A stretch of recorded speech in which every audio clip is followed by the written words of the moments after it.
Since 1897, legends have been made right here in Cheyenne, Wyoming. They call it the Daddy of them all, the world's largest outdoor rodeo and one of the most coveted buckles in our sport.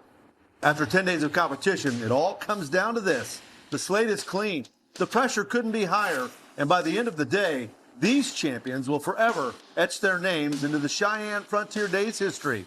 Championship Sunday starts right now.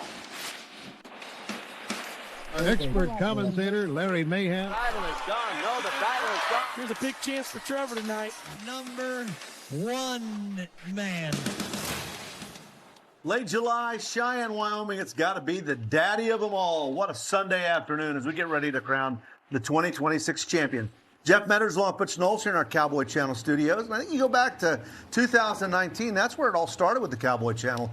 They carried every day of the Cheyenne Frontier Days. And, man, look at us now, getting set for what should be an incredible championship Sunday. Yeah, you know, when the finals comes around here at Cheyenne, there's $1 million up for grabs for these guys that are competing this afternoon. So we're going to see a lot of moves in world standings, a lot of changes. A lot of people maybe are going to decide whether they stay and play for the rest of the season or go home. I mean, there's a lot of decisions to make, but we're going to see it all right here this afternoon. Clean slate championship round, by the way, 12 back in each event. So keep it simple. You got to be the fastest or the highest marked if you want to win this title. Yeah, and you know what I like about it? Steve Smith, he's the contractor here. He brings 25 other contractors. So we're going to see some great horses, some great bulls. I mean, it's going to be a true ride-off today, and that's what I like about Cheyenne. They call it the daddy of them all for a reason, and we're about to find out why. You know who I think's pretty comfortable today? Brody Kress. He's won this thing 4 times. He's trying to win it for a 5th time in his career. Brody Kress, you know, a lot of guys have lucky rodeos. Brody Kress, he happens to have the Cheyenne Frontier Days lucky rodeo. You're right. He's won it 4 times. He's in position now, set a record and win it 5 times. And a guy that grew up just right here at Cheyenne, what a big event for him. And you know what's crazy? Bo Peterson in Breakaway Roping, she won $18,000 last night in Salt Lake City. She could win $30,000 in about 24 hours if she can get the win this afternoon. Boy, and she needs it. What a big move she's making into the standings. And Noah Lee, what about this guy? This is his 93-point ride he made just 2 days ago here at Cheyenne to make the finals. He's at number 1 in the world. He's won over $255,000 already, and he is not going away. What an amazing young bull rider. Yeah, we have some incredible rookies coming up in the bull riding. Do not go away. You don't want to miss that this afternoon. No. Stick around for the bull riding because it's going to be some kind of fun. Let's bring in Katie Lucas. She's got the best seat in the house. Katie, we got so much to talk about.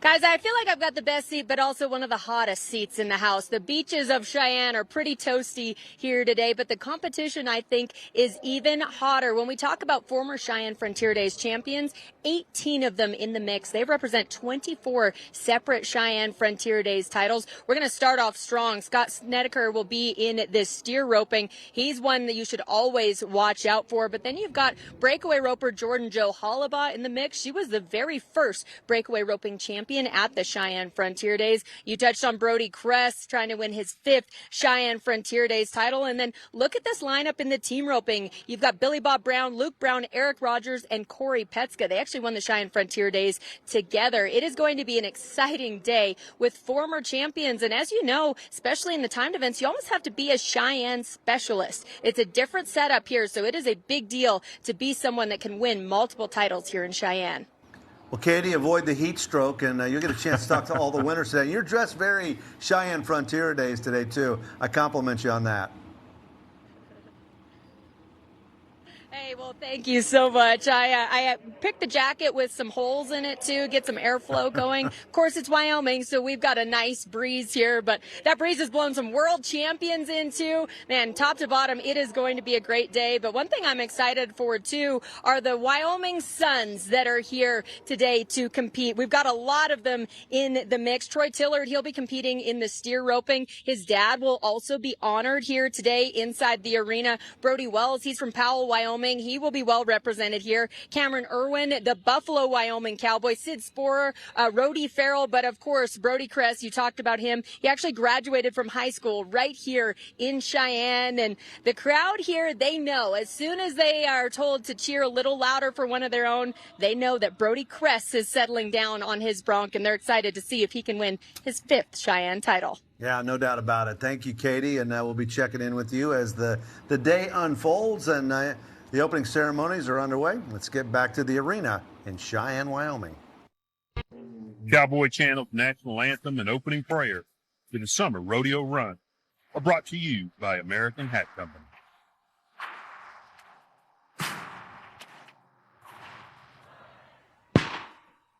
Ladies and gentlemen, welcome to the daddy of them all. Lots of factors on this championship Sunday in Cheyenne. Katie touched on the heat, and if you're a rough stock cowboy, you're going to have to deal with some great stock. Lots of stock contractors on hand to make this championship round a handful for everybody.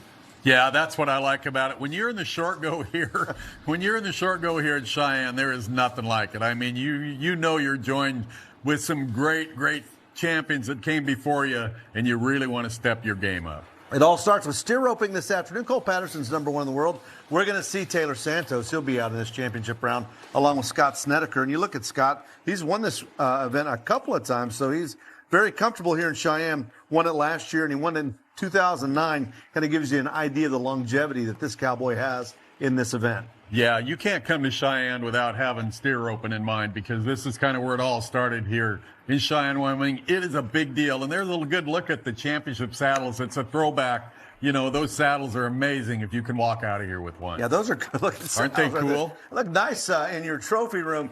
Here at the contestants that have qualified for the championship round in steer roping, and Taylor Santos, Scott Snedeker will be the last couple of guys out. Keep in mind, just like the other events, clean slate. So, you know, the fastest time here in this event winds up as your champion. First cowboy out should be Slade Wood. Good look at it. Slade Wood rides up there. Lays the trip. The trip has to go just below the hip. Now the steer's on his side. No, boy. Here we go. Left-handed tie. Great way to start it off. Wow. 12-3. You know, the steer roping years ago used to be kind of a gentleman's event. After you were done calf roping and working some of the events, you would move over and rope steers, but not here in Wyoming. This is a real deal, and everybody takes it very serious, just like that run showed. Winning clean slate final, 2 at 12-3. Slade is kind of throwing down the gauntlet here for these cowboys that are yet to go.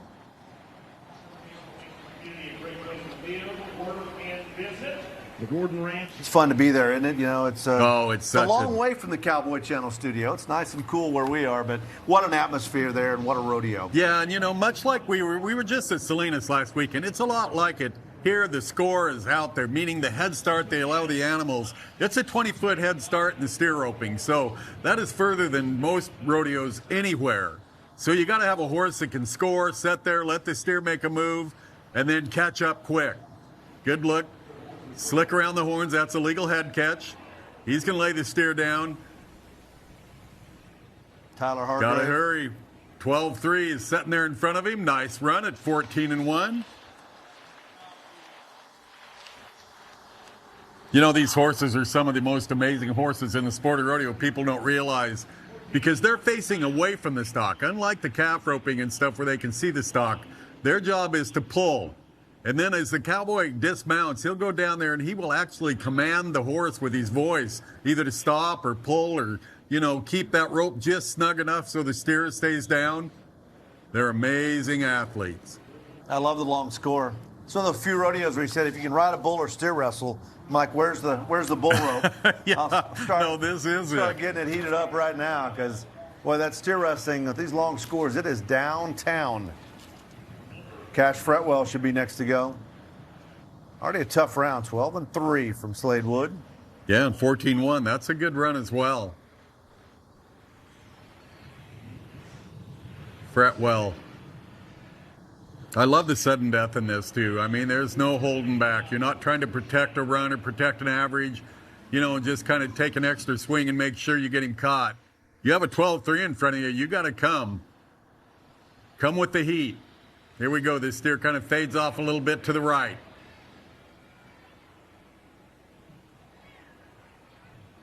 Legal trip, but the steer is going to get up.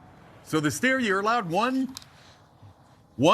attempt at a trip and one clean fall. If the steer hits on his side and then comes back up off the ground, it'll be a no time. That's why you can see him trying to keep that steer pulling him just a little bit, hoping the steer wouldn't get up. So Cash goes out with a no time. And out of Tony Reyna, good Texas Cowboy. Yeah, this Heavily guy, involved with the Texas circuit. Good he's tie a down bad roper. cat roping calves, too. Tony. He's going to pay $12,147 to win this round today.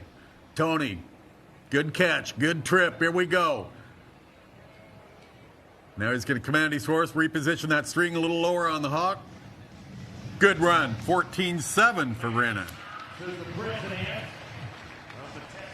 Put him in there at third. They're going to pay they're going to pay 6 places. So if he can stay at third, that's nearly $8,000. That 12-3 looking really good from Slade Wood. Yeah, isn't it? Here. Yeah, just a couple of seconds better than everybody else. Tony Reyna in the money is right now. Lots of guys still yet to rope, including Troy Tillard, who should be next to go. For more on Troy, let's bring in Kenny Lucas. Hey guys, Troy has a huge family history here at the daddy of them all. Speaking of the daddy, his dad, Tim, was actually honored in our opening ceremonies for the 50 years he's competed at the Cheyenne Frontier Days. Tim has made over 100 runs here in Cheyenne, but Troy, he's no slouch himself. He won the rookie championship here. Let's see if he can get a championship for the big boys. Well, he comes in 8th in the world. And you're right, Katie, the Tillard family, I mean, that name in steer roping is just amazing. Kind of got trapped to his horse just a little bit. You see him hurrying. Now, this is going to be a right-handed tie. Depends on what side the steer's on. 14-9 for Tillard. Puts him in there 4th. Something you practice, just tying on either side of the steer? They do, yeah, and it's so different. Yeah, these guys, they put hours and hours and hours in the practice pen, not just for themselves, but for their horses. So Tillard goes into 4th place. That shows what that 12-3 did right off the bat. Talk about put the pressure on the next 11 guys. Yeah, Boy, Slade Wood did it. And big run for Slade. He's only $10,000 out of the top 15, so it's going to pay over $12,000 to win this. Clean Slade final, so that could be absolutely huge. Everybody else has been in the 4s. Tyler Waters getting set. Tyler sets in the corner. When they nod for the steer, the gates can open very slow. So, all right, good catch. Oh, he missed his set right there. You got to have a trip. Here it comes. Steers on the side. He's on the right-hand side, so he had to cross over his rope. He needs to get going in a hurry. He's at 16, 17, 19, 20 flat. Put him in 5th place.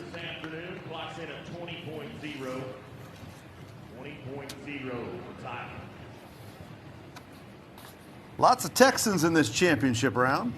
It's funny when those roping events start up, how many Texans seem to show up, isn't it? Yeah, 8 out of 12 They're so talented. coming from the Lone Star State. Yeah. Yeah, you go to the NFR and you look at the grand entry, and when they say Texas, it takes a lot of time to get that. Looks like a parade. Yeah, it's a bit of a train. Parade downtown New York. Man. Yeah, but they're handy. Clay Long should be next to go. 17th right now in the world standing, so have a national final steer roping as well. Usually takes place in November. Yeah, he comes in 17th. $5,000 out of 15th. So this is a big run right here for Clay as well. This is such a big event here at Cheyenne. See Clay just nodding as he backs up, so that kind of lets his horse hit the corner. Sizes it up. All right, nice head catch. He's out in that left stirrup, misses catching up that front leg, so now he's got to hurry and make up for it, and the steer's going to pull his legs to him, and things are going a little south.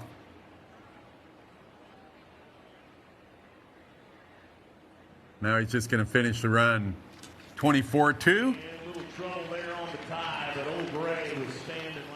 Kind of hope. But look at that horse. I mean, he was like a rock. You talk about a nice steer open horse.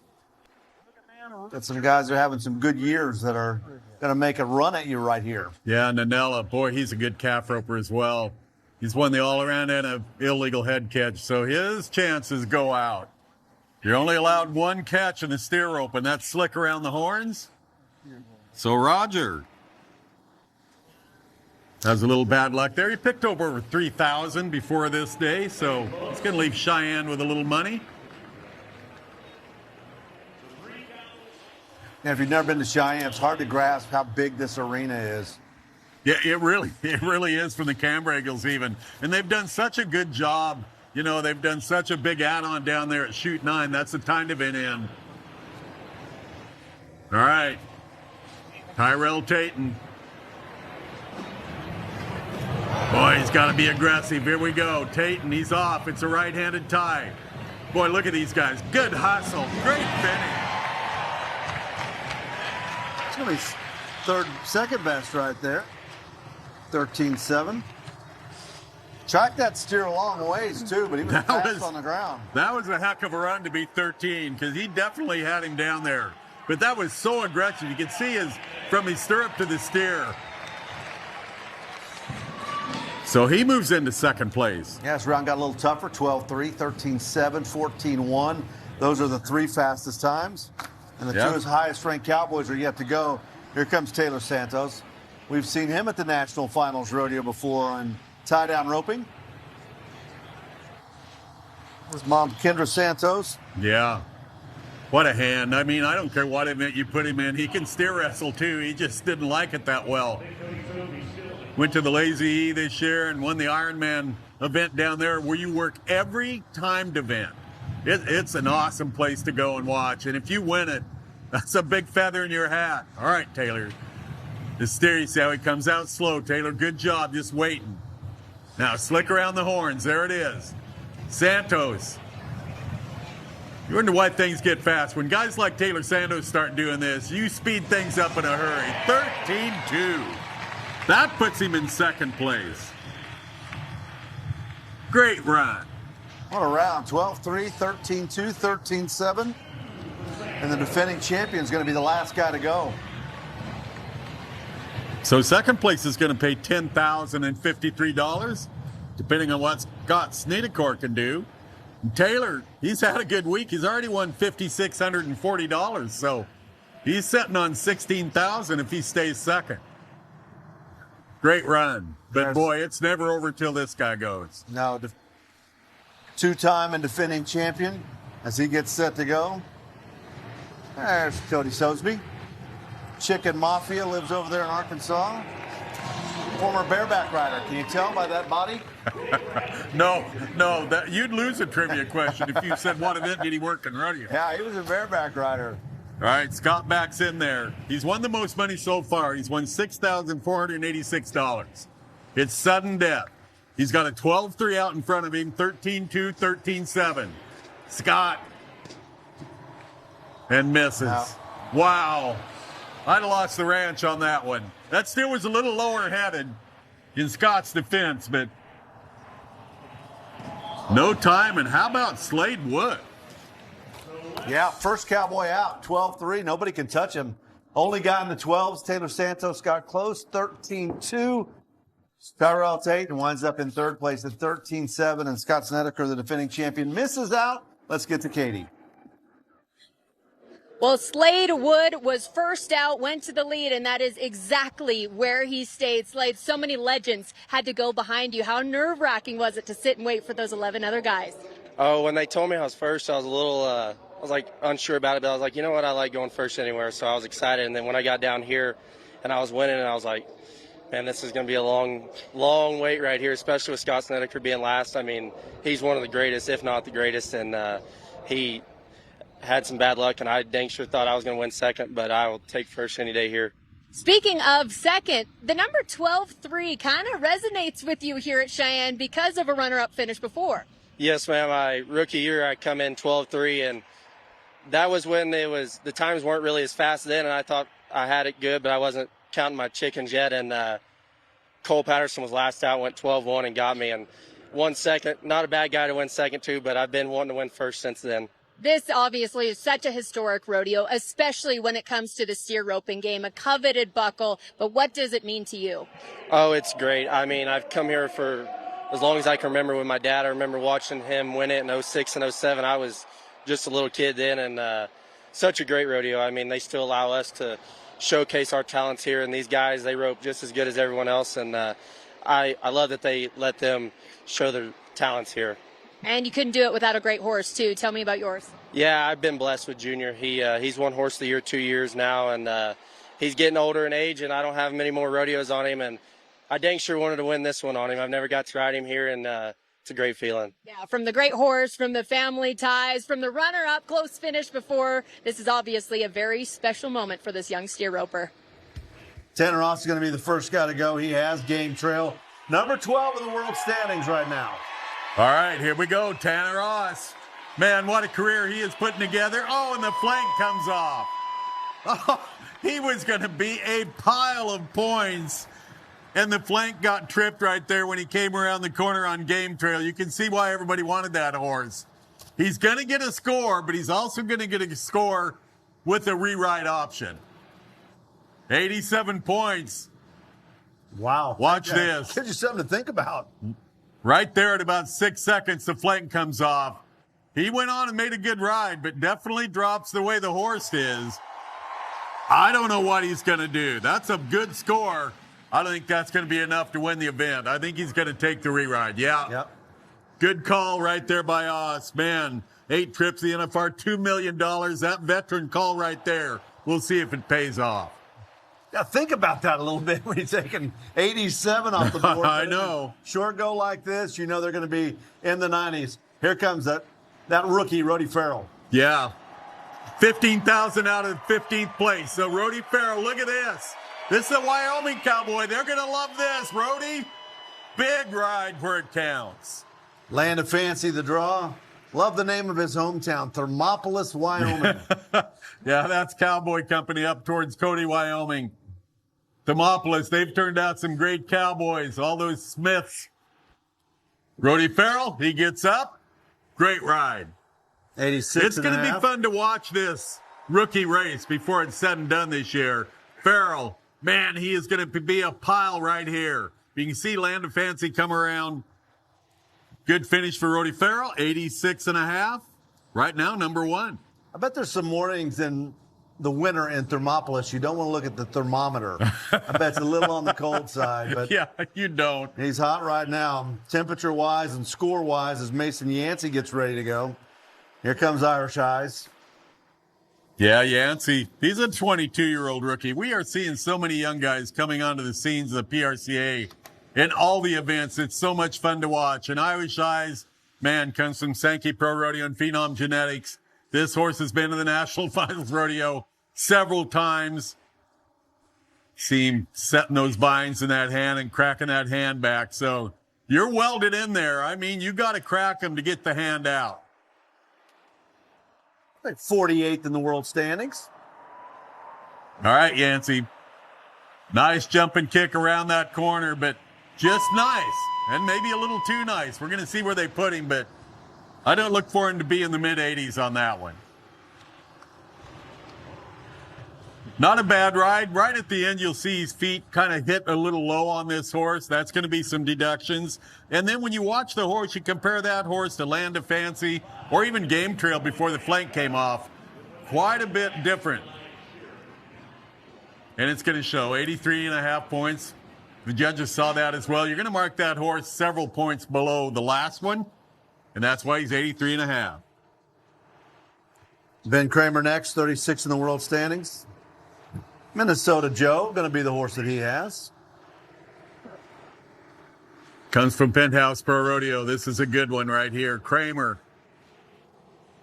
He was in the top 30 last year. He's 36th in the world now. So, you know, if he can get out of here and win $12,000 on this ride, we'll see what it'll do to his rodeo schedule.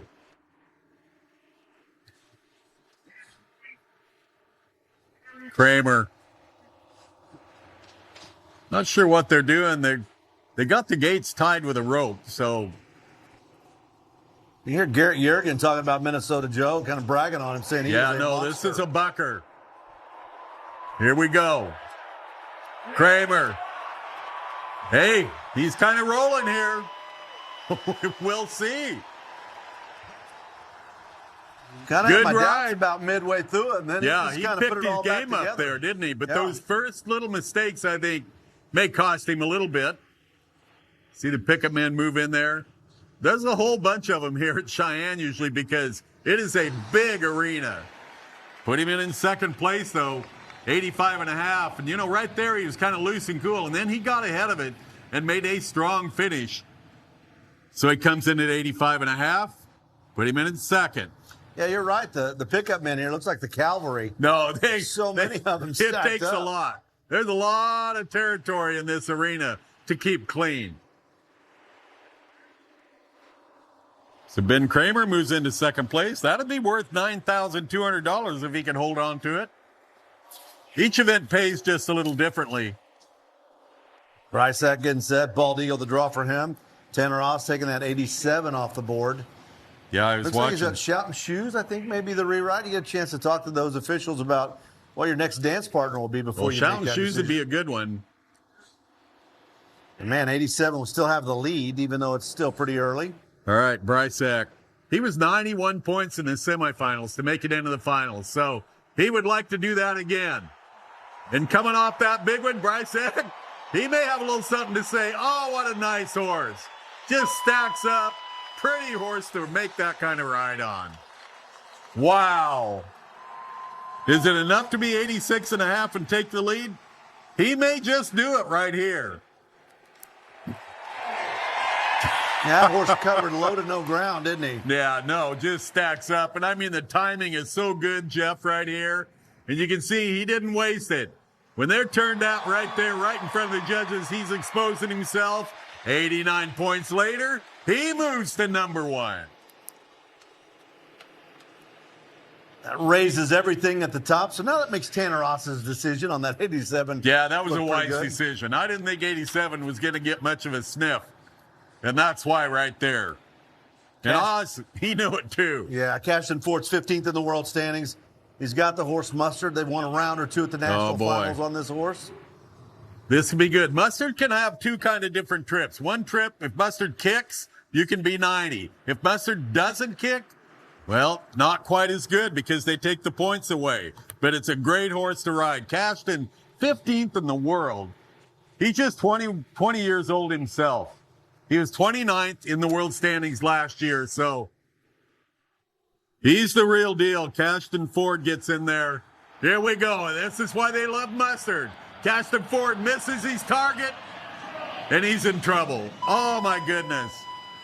He was maybe a little too amped up. He was trying to be more than 90. And you can't take that away from him, but that caused that mistake right there. He just opened up a little early in the ride and spurred over the horse's neck. Boy, you don't think these guys are feeling like it's the end of July. Right there, he missed his target. And when it did, it rolled him into his hand. And what a trip by Mustard. Wow. Boy, in that window around July, that's a tough 40 Boy, days, they isn't have it? been. They have been up and down the rodeo road, no question. Brysack still on top, 89 for him. Brody Farrell, 86.5. Now, when your middle name's Money, you're either going to be a rodeo cowboy or a banker, one of the two. Here comes Cash Lloyd. Boy, Native Lights, this is another good one from Dakota Pro Rodeo. Cash, great mark out. This looks good. Cash, man, he is rolling. This could be good. Big ride for Cash Lloyd. Wow. Whoa. Crazy get off over there, but that doesn't matter. That's after the whistle. That was an aggressive bareback ride by Cash Money Lloyd. It came right down in the TV pit, too. So And look at the moves right here. It's going to have a big move left and then a big move back to the right. And I mean 90 points later, Cash Lloyd jumps to a big lead. Can't argue with that one. No. You can see that one setting up. That's a nasty spot to be laying between two pickup men and a bucking horse. Who cares? Takes the Wow. lead. This guy's in the TV pit got a good shot of that landing. He hit hard. Man, I just heard Garrett Yarrington say it, Cash. He was at the National High School Finals just a few days ago. And now he's 90 at Cheyenne. That is good stuff. Brysack with that 89 bump to second. Trevor McAllister next to go. Oh, boy, look out. We're not done. McAllister, he is opened up. Oh, what a great bareback horse. Big air, lots of kick. You know, I've said it and said it and said it, but it is so hard to be a judge when they're doing this. Tip your hat to Smith because he has loaded this short girl with some great chances. And that's one of them right there. McAllister comes from Ronan, Montana. Is it enough to take the lead? Big air right there. And 91.5 points later, he takes the lead away from the high school boy. Boy, and 3 of the last 4, 89, 90, 91.5. And Trevor McAllister is the Cowboy on top. Wow. 5 guys still remain, though, and one of them is the guy that's been to the National Finals Rodeo on 2 occasions. Jayco Roper from Oklahoma just got a whole lot tougher. You got to be above 89 to move into the top 3. Yeah, he's 18th in the world standings. Oh, we're going back to the re-ride? No, I think this is Jayco. Nope, it is Tanner Ross. So they're going to back up to Tanner. Boy, they didn't let him take much time off. They did not. So Tanner Ross getting on shouting shoes. This is a big chance for Tanner, and he knows it.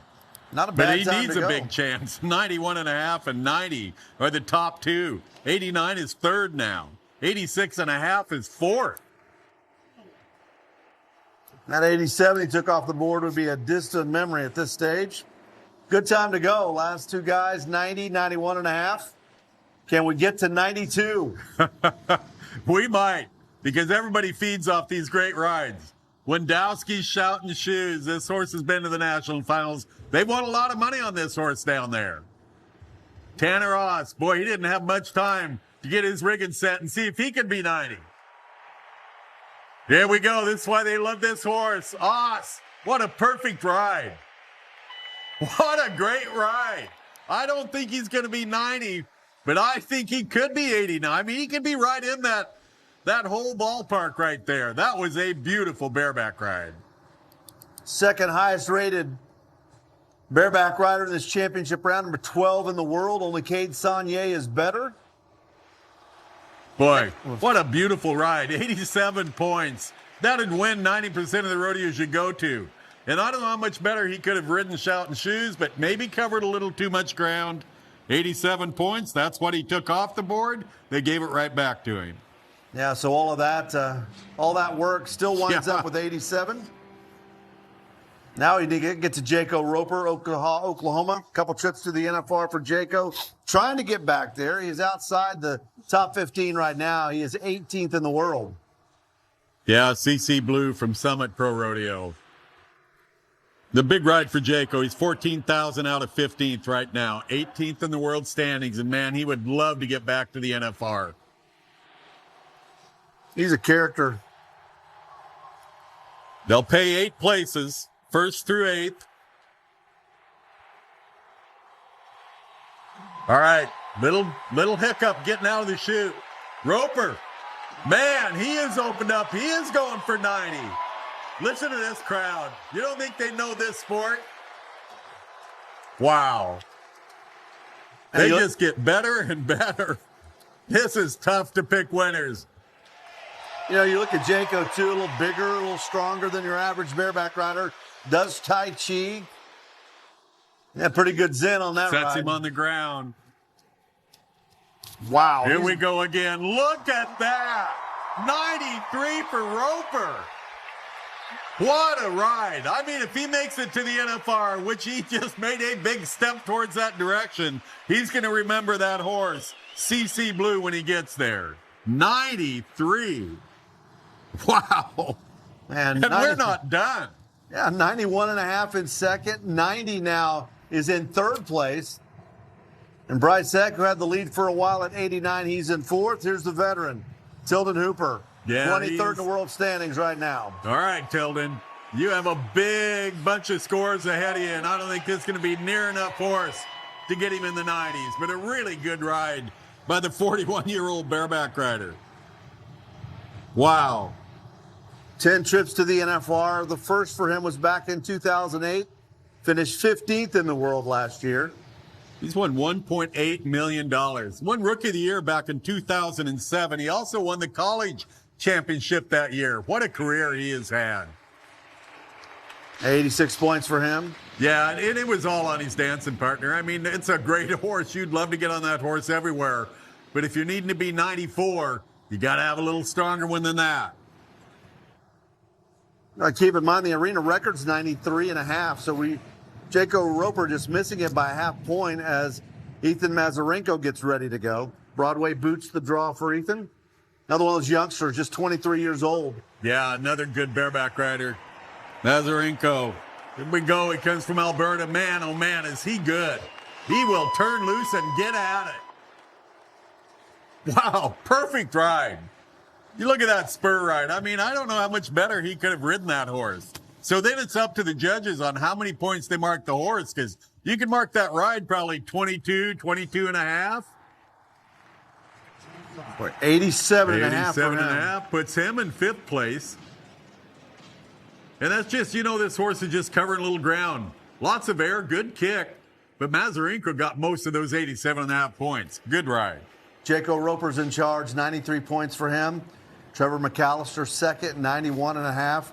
Cash Lloyd at 90 points, and one guy remains, Cade Saunier. And you got to think a pen of big, strong bareback horses going to fit this guy really well. Well, he's got one, a lunatic fringe-bred horse called Lunatic Heaven. Absolutely one of the best ones to get on. He just picked up $13,000 last night at Salt Lake City. Made the 500-mile trip across here to get on this afternoon. Comes in 11th in the world, but that's going to change because I don't think the Salt Lake money's even in the standings yet. And he could add to it right here. This could be big. He had a great year last year. Surge, he's been to 2 NFRs. He wound up number 4 in the world. Yeah, I think he won over 200,000 at the national finals. If I'm not mistaken, he had a great week there. Saunier has a 93 out in front of him, a 91 and a half second, a 93rd. So to end up in the top 3, you got to do something amazing.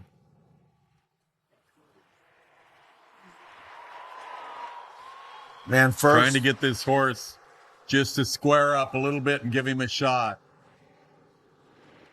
Cade. He was a great baseball player. All through high school, had a chance to go to college and play baseball, and then decided he wanted to be a bareback rider. His dad went to the NFR in the saddle bronc riding. They're going to roll to the next chute. They're going to untrack Cade. They're going to untrack Lunatic Heaven. That's what he did last night. If he gets the win today, that's going to leapfrog quite a few guys in the world standings. Yeah. He could have a nice little $22,000 16-second hit here in the bareback riding. Boy, just to get in the top 3 is going to be tough. Yeah, look at that. 93, 91 and a half. Cash Lloyd, the high school bareback rider, 90. Bryce Eck, who was 91 in the semifinals, 89. I mean, these guys came to play today. Not very often you see 89 a distant fourth on the leaderboard. All right, Cade's ready. We're ready. Here we go. Can he be 94? We're about to find out. And this little horse is going to let him try it. Saunier's going to try it. This could be. Come on, Cade. Big finish. Great ride. Wow. Are they going to cough the points up now? Because it was very, very good. All he has to do is match or beat the arena record of 93 and a half to get the win. Here we go. I can't wait to see what happens. Whatever it is, he laid it all out there, and what a bareback ride. Oh, they got him a little. 91 and a half. He's going to split second and third. Wow. And I mean, that's probably right. But you look at this. I mean, he is going for absolutely every point he can. The ride, you're applying points, probably 23 of them. The horse, probably 22 and a half. And you're right, 91 and a half later. He split second and third. What a bareback riding that was. I'm wore out. We got the whole daddy of them all to finish. Jayco Roper came in 18th in the world standings. He's going to get the win here, 93. Is that going to be good enough to get him in the top 15? We'll know when the dust settles tomorrow. Let's get to Katie Lucas. Well, it was Jayco Roper and CC Blue from Summit Pro Rodeo that were the winning combination today. But on paper, Jayco, this was shaping up to be one of the best pens of bareback riding that we'll see all season long. Did you ever at any point feel like you were the standout in the pen? Last night when I saw the drill, I had no idea what that horse was, so I was a little upset. But after I watched a few videos, I was very not upset anymore. You knew, obviously, you had a great one. Before you nodded your head, too, there was a 90, a 91.5. Do you watch those rides and use that to get you amped up for yours? Yeah, I mean, sometimes I kind of like to watch my buddies, but, you know, when somebody goes 91 right in front of you, you might start overthinking it and try to do too much, so I really don't like to watch. Speaking of not overthinking it, you did not have any time to think in that ride. That horse was so quick and snappy, but what did it feel like aboard CC Blue? The first few jumps were awesome, and then she started tugging on me a little bit, but I knew it was already looking good, so I had to tough it out, but she was strong. You've been one of the best bareback riders in the world for the last several years. We've seen you at the national finals. You've won big titles, but what does the win at the Cheyenne Frontier Days mean to you? This was definitely a bucket list rodeo forever, and I'm so blessed and to win it. I don't even have words right now. All right, we're going to go let you get that buckle on. He is your newest champion of the Cheyenne Frontier Days in the bareback. Cash Enderley from Liberty, Texas, going to be the first guy to go. Yeah, he's just 25 years old. You look at the start they give the calf. I mean, they let him way out. And these calves are running, so he is clear down by the bucket chutes, but he can hustle through it. Right here, 1.5 hitch, 11.4. Darn right, that's a heck of a run way down there. You know, if you're used to tuning in and kind of hoping for runs in the sixes, you're not going to see that today. No. If you did, something's gone completely sideways, but way more emphasis on the American quarter horse. And, you know, those horses track those calves so well. They got cow, they've got speed, and makes it fun to watch. It really does. You know, and the cattle are a little bigger, calves are a little bigger than some of the rodeos they go to. So it's all kind of put the horsemanship back into it, and that's pretty cool. I like watching it. I like those long scores. Braden Rose should be the next cowboy to go, another cowboy from Idaho. Well, he just watched 11.4 go out in front of him. See the nice slow gait. The calf's looking backwards. No one touches him. There's no pusher in there. Calf leaves on his own. Now, here's the tricky part. Sometimes when they leave too slow, you got to get some separation. He'll run up behind him and get a good look at it. Here we go. Standing when he gets there. Now, low and slow. That means gather him. Don't let him kick you. 12.6. Put him in second place. I like that. Adds another element, doesn't it? That slow opening gate and let the calf just kind of meander out there. It does. And kind of like Salinas, there's a track that goes around Cheyenne. There's a lot of happening on the track. Yeah, there's a lot going on. They have horse races, trick riders. I mean, all kinds of stuff going on here at the Stampede. But they will not have the barrel racing on the track like they do in Salinas. They will be in the main arena. We have 11.4, 12.6. Touched on Kincaid Henry. Now Kincaid comes in number 2 in the world standings. He won $156,000 in Las Vegas last December. Wound up with $324,000 and number 3 in the world for the season. Carried that momentum over to 2026. All right, there's the nod. He trails Riley Webb by about 63,000. He can get a little of that right here if he can just put one together right here. Great flank.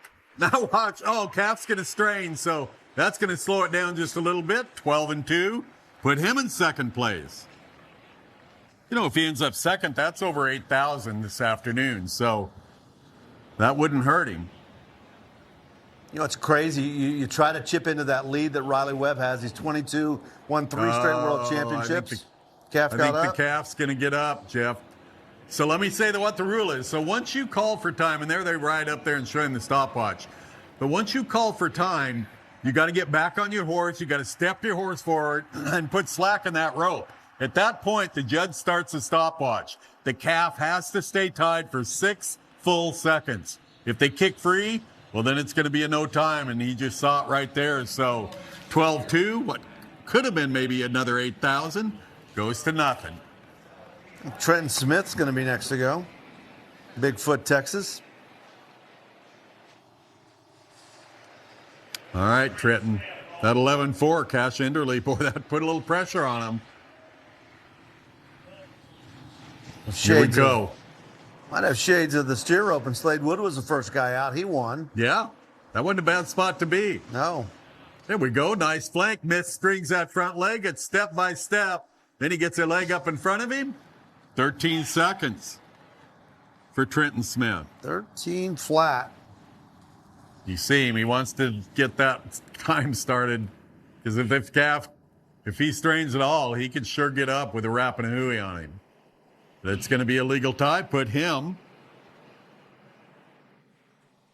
in third place. Yeah, 13 flats third. Enderley with that 11-4 still has the lead. Shane Hanch will be the last to rope. Got Macon Murphy in this championship round. Well, he's a guy on the bubble. He's 17th in the world. And here's Brett Betke. I'm going to guess he might be a little bit tired because we watched him last night in Salt Lake.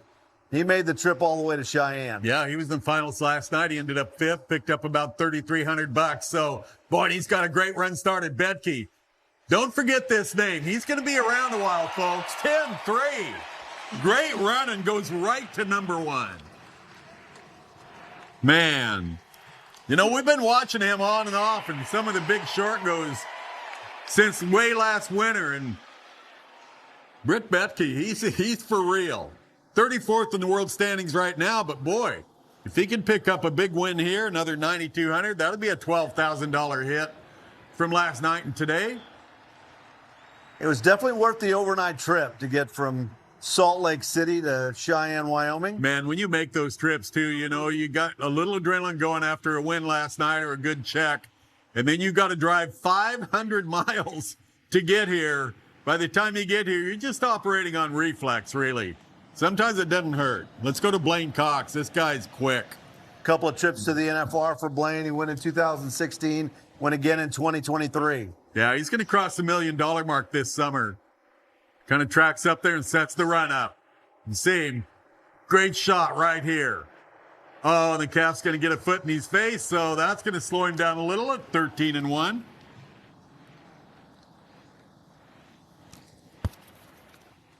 Boy, that's tough to do because you're trying to hurry, but some of these calves, they're fresher. You got to kind of gather them a little lower to the ground and slow, but if you do that, boy, that clock keeps ticking, so kind of take the chance, throw them together, and hope they take it. 13-1 later. It didn't work. That should get us to Cory. Cory Solomon, 36 years old now. 10 trips to the National Finals Rodeo. As I mentioned, the last one was a couple of years ago in 2023. Always wears green, and I miss seeing him in Las Vegas. Man, he's been a force. You know, I'm surprised he hadn't won a world title. But he has had some monsters to try to beat all through his career. To do what he's done, you know, he's won way over $2 million. He's $16,000 out of 15th right now. So if he could win 9,200 right here, that would be a good start in that direction. That'd be about half of it. Brings him up off the ground, so that's going to take a little bit of time, but he's going to be quick on the ground. 10-7, put him at second. Great run for Cory. Yeah, challenging for the lead right there. Boy, and if that calf could have been standing, if he wouldn't have had to wait to get him up, definitely would have took the lead in the whole rodeo. Second best. Betke in there with 10-3. Solomon now at 10-7. They're the only Cowboys under the 11-second barrier. Tyler Boxleitner should be the next Cowboy to go from Loveland, Colorado. Boy, and things have gotten a little tough now. 10-3, 10-7, 11-4. Comes from right down the road in Loveland. Just about an hour from here.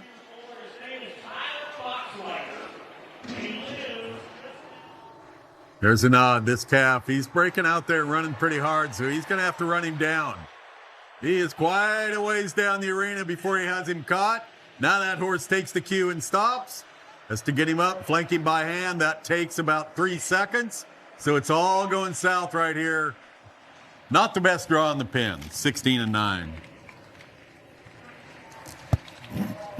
Well, that gives you no chance to pick up a good check. No, they'll pay 8 places. Right now, that puts him in 7th place. So right now the lead's Britt Betke, 10-3. Let's bring Katie back in.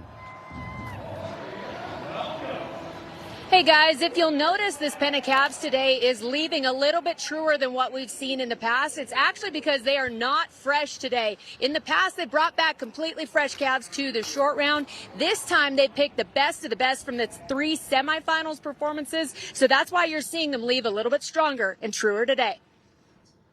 Thanks, Katie. There's Macon Murphy, 17th in the world. All right, Macon. Drew, this looks like a chance right here. This bring him across calf. Gets up on him, has him roped quick. He's $2,000 out of 15th. Had to help him up off the ground. That's going to take a little time, but that didn't take much.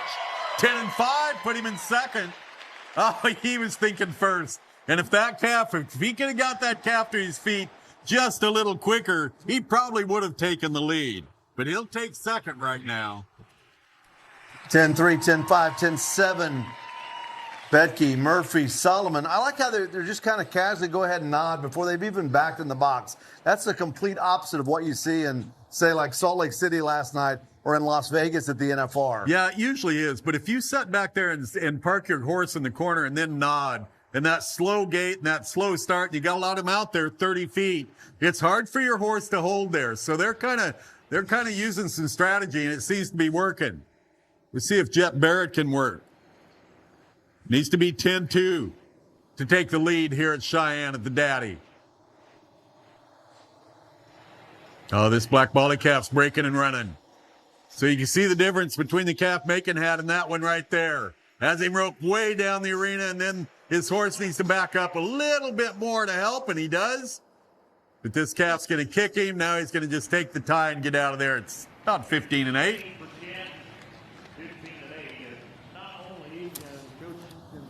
That's 8th place at the moment. 8th place, that's $800 if he could just hold on to that. And then did he get up? Yeah. Then to add insult to injury, he just had $800 taken from him. To get in the top 5 right now, you got to be faster than 12.6. As Cody Soseby directs traffic down there just off the arena. Boy, Britt Betke, we saw him last night in Salt Lake City. Makes the overnight trick. He's winning right now, 10-3. You get down to 3 final Cowboys, or 2 final Cowboys that make that. Cole Agarin, Fruitland, Idaho, Shane Hanchy. They both have a chance to unseat Betke in the top spot. Yeah, that name Agarin and that Jordan Valley country, they put out some Cowboys. Great team ropers, calf ropers, doesn't matter. Give them a rope, they'll beat you. Cole, great run started. Here we go. Agarin, can he get out of here with the Cheyenne buckle? Holy close, that was close. Oh, my goodness.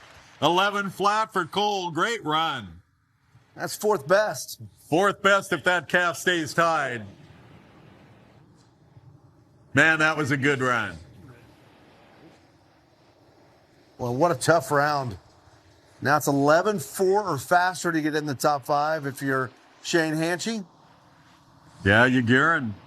That's going to let him sit there at about 5,600. He's won 4,500 from the previous round, so he's got a chance to win 11, 12,000 if he can hold on to that number 4 spot.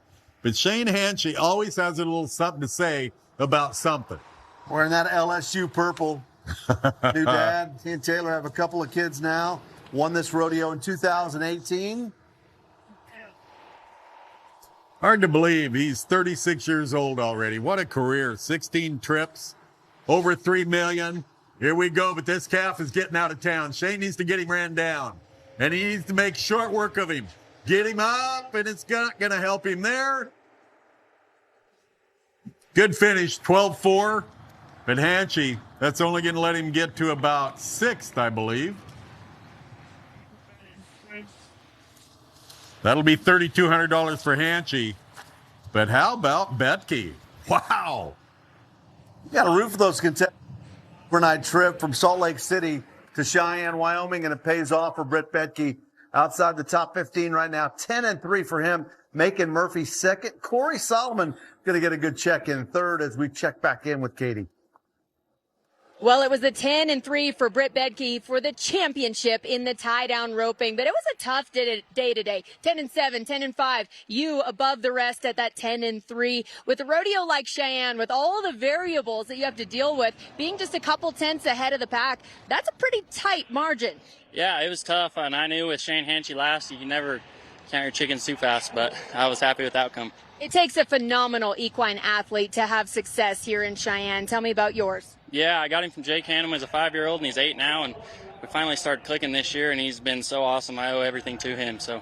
And you mentioned a moment ago, man, it has been a tough month for you. How do you keep your head down and keep focused on your job? Man, honestly, my dad has been on my butt a little bit about just staying hooked, and it's been good. I'm glad I stayed in it. You used to have a little fatherly advice at the daddy of them all, right? Yeah, exactly. This is such an important title, and knowing all the runs that you've made here at the Cheyenne Frontier Days, you've been in the short round twice before. It's all come together today. How special is this? Yeah, it's great. It's a bucket list win, and I'm really, really excited. So. Yeah, check that one off. The bucket list now for Britt Bedke. Well, you watch those horses, you need a big stopper, don't you? They just shut it down. Yeah, you do, and you also need one that can really run here because the score, it's out there. It's 20 feet out in front of these ladies. So here we go with Maddie Jacobs. She's $20,000 out of the top 15, and she's going to set the pace at 5-1. Anywhere else, they wouldn't even applaud that. Here at Cheyenne, that's a pretty darn respectable run. Yeah. What a difference the score makes. Boy, look at that horse get in the ground and stop. Kind of we were talking about in tie-down roping. If you're looking for a 2 flat or a 1-8, 1-9, 2-1, you're not going to get that. Probably not going to happen here. Taya McAdowell getting ready to go. Colorado Cowgirl.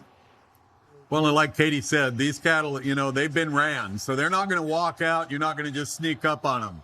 You're going to have a horse that tracks them, little off to the left. That's a tough shot for anybody. No time for Taya.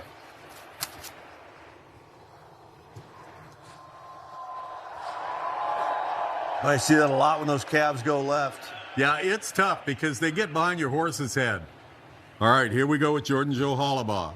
She's $11,000 out of 15. It just happens to pay $11,914 to win today. So we'll see if she can pull it off. Oh, look at that bay horse. Parked right there in the corner, a little off to the right. That's okay.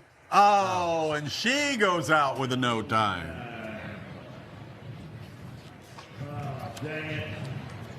You know, it's a hard angle. When you look at this from the front like we see our camera angle, here from the side, I mean, it takes a lot to kick in there. There's a lot of distance they have to make up when they leave the chute to get to the calf for their first throw. No time for Jordan Joe. When that internal clock in your head, you get to the point where you got to throw Start panicking, yeah. Yep. Jill Tanner, 16th in the world standings right now. Yeah, she's just 1,000 out. I mean, this is going to be, and the 15th girl is right next, Brady Good. But this calf is getting out of Cheyenne. Jill, kick in there close. Make sure you get him roped. That shows what that 5-1 is. 7-1 for Jill, and she had to work at it. She's made a couple trips to the national finals breakaway roping. That's a master's degree in geology. Look at that stop. They shut down. No, they do. And they are way down the arena shut down like that. You better have your feet in the dash as Brady Good gets ready to go. You touched on it. She's 15th in the world. Yeah. She's won $57,988 to hold 15th. So she's got the target on her back. Calf comes off to the right, now to the left. She's going to kick in there, and she is not going to put it together. I tracked that calf a long way. Boy, that calf was running. They are splitting the gates and getting out of there. Yeah, none of that casually walking out here in the breakaway roping. These calves are... No, once they know where the out gate is, you know, the first run, if they're dead fresh, they'll walk out, kind of, it's all new. But after that, they know that they're going to be chased by a horse and roped, and they head to that out gate as quick as they can get there. They're heading north. You can see the mile marker sign, 183 miles to Gillette, Wyoming, and that's where they're headed. Kirby Rollinson getting ready to go. Boy, right now, 5-1 first, 7-1 second. The rounds have been won like with 4-second runs. This calf's getting out of there as well. Kicks in there behind, now off to the left, off to the right. That's a legal run. That's a legal catch. 7.6. 7-6, put her third. Quite a bit of room between second and first. You got 5-1, 7-1, 7-6. Keep in mind, Cheyenne McCartney, the #1 ranked cowgirl in the world, will be the last to go here. And here's Bo Peterson. I'm rooting for him. I'm rooting for her to get the Salt Lake City Cheyenne double. Man, that would be a big double to do, wouldn't it? Win 11,900 today. 18,000 last night. That adds up in a hurry. And she clean run. Yep, move her into second. I thought it was a clean run, and then the judge got in the way. 6-2. No, they're saying no time. Oh, did he get through the loop? I guess so. Oh, he did get in the way. 6-2 comes off the board. Has to be one catch, one legal catch. The bell collar catch, clean around the neck of the calf. Let's see if Martha Angeloni can do it. Martha comes in 18th in the world. There's one of our stars in breakaway roping. $5,000 out of the top 15, and she's going to get a leg in it. That's going to be a no time. Oh. No time. It is hard to believe. With 3-4 left, we've only got 3 times. Yeah. Man, if you're needing to make a move in the world standings, oh, you don't want to miss an opportunity like that. Sawyer Gilbert comes in #9 in the world. Yeah, we know Sawyer knows how to win here. She won here previously. She has the Daddy of them all buckle. She was a world champion mantle. in 2021. Yeah, Also won she the was. average that year. Comes in 9th in the world standings. She's the second-ranked highest girl coming into today. Cheyenne McCartney, then her, then Jenna Dallin is 14th. I mean, everybody that needed to win was roping this afternoon, but boy, it has kind of fell apart. We'll see what Sawyer can do. 5-1. Get your horse squared away, waiting for that calf to look straight north. Little concentration going on right here. I'm telling you, this gray horse, he can gather some ground up, and he's going to need to on that one. Great run. 5-2, put her in second. Was knocking on the door. And this calf, I mean, he was getting out of the arena. Man, what a great job kicking in there and roping him right around there. Now, so the past world champion moves into second place. Maddie Jacobs still has the lead. She was the first cowgirl out. That has paid off pretty well today on the timed event side of things. 5-1, she's got the lead. Well, did she get a no time? She got a no time too. Oh, broke a barrier. Yep, broke barrier. Oh. So she goes to 15-2. Well, that took some money away. Let's see if Bailey Bates can make a run. We need one right now. She's way down in the world standings, and Bates ropes one around the eyes for all the money. Oh, Bailey. She let that one go, didn't she?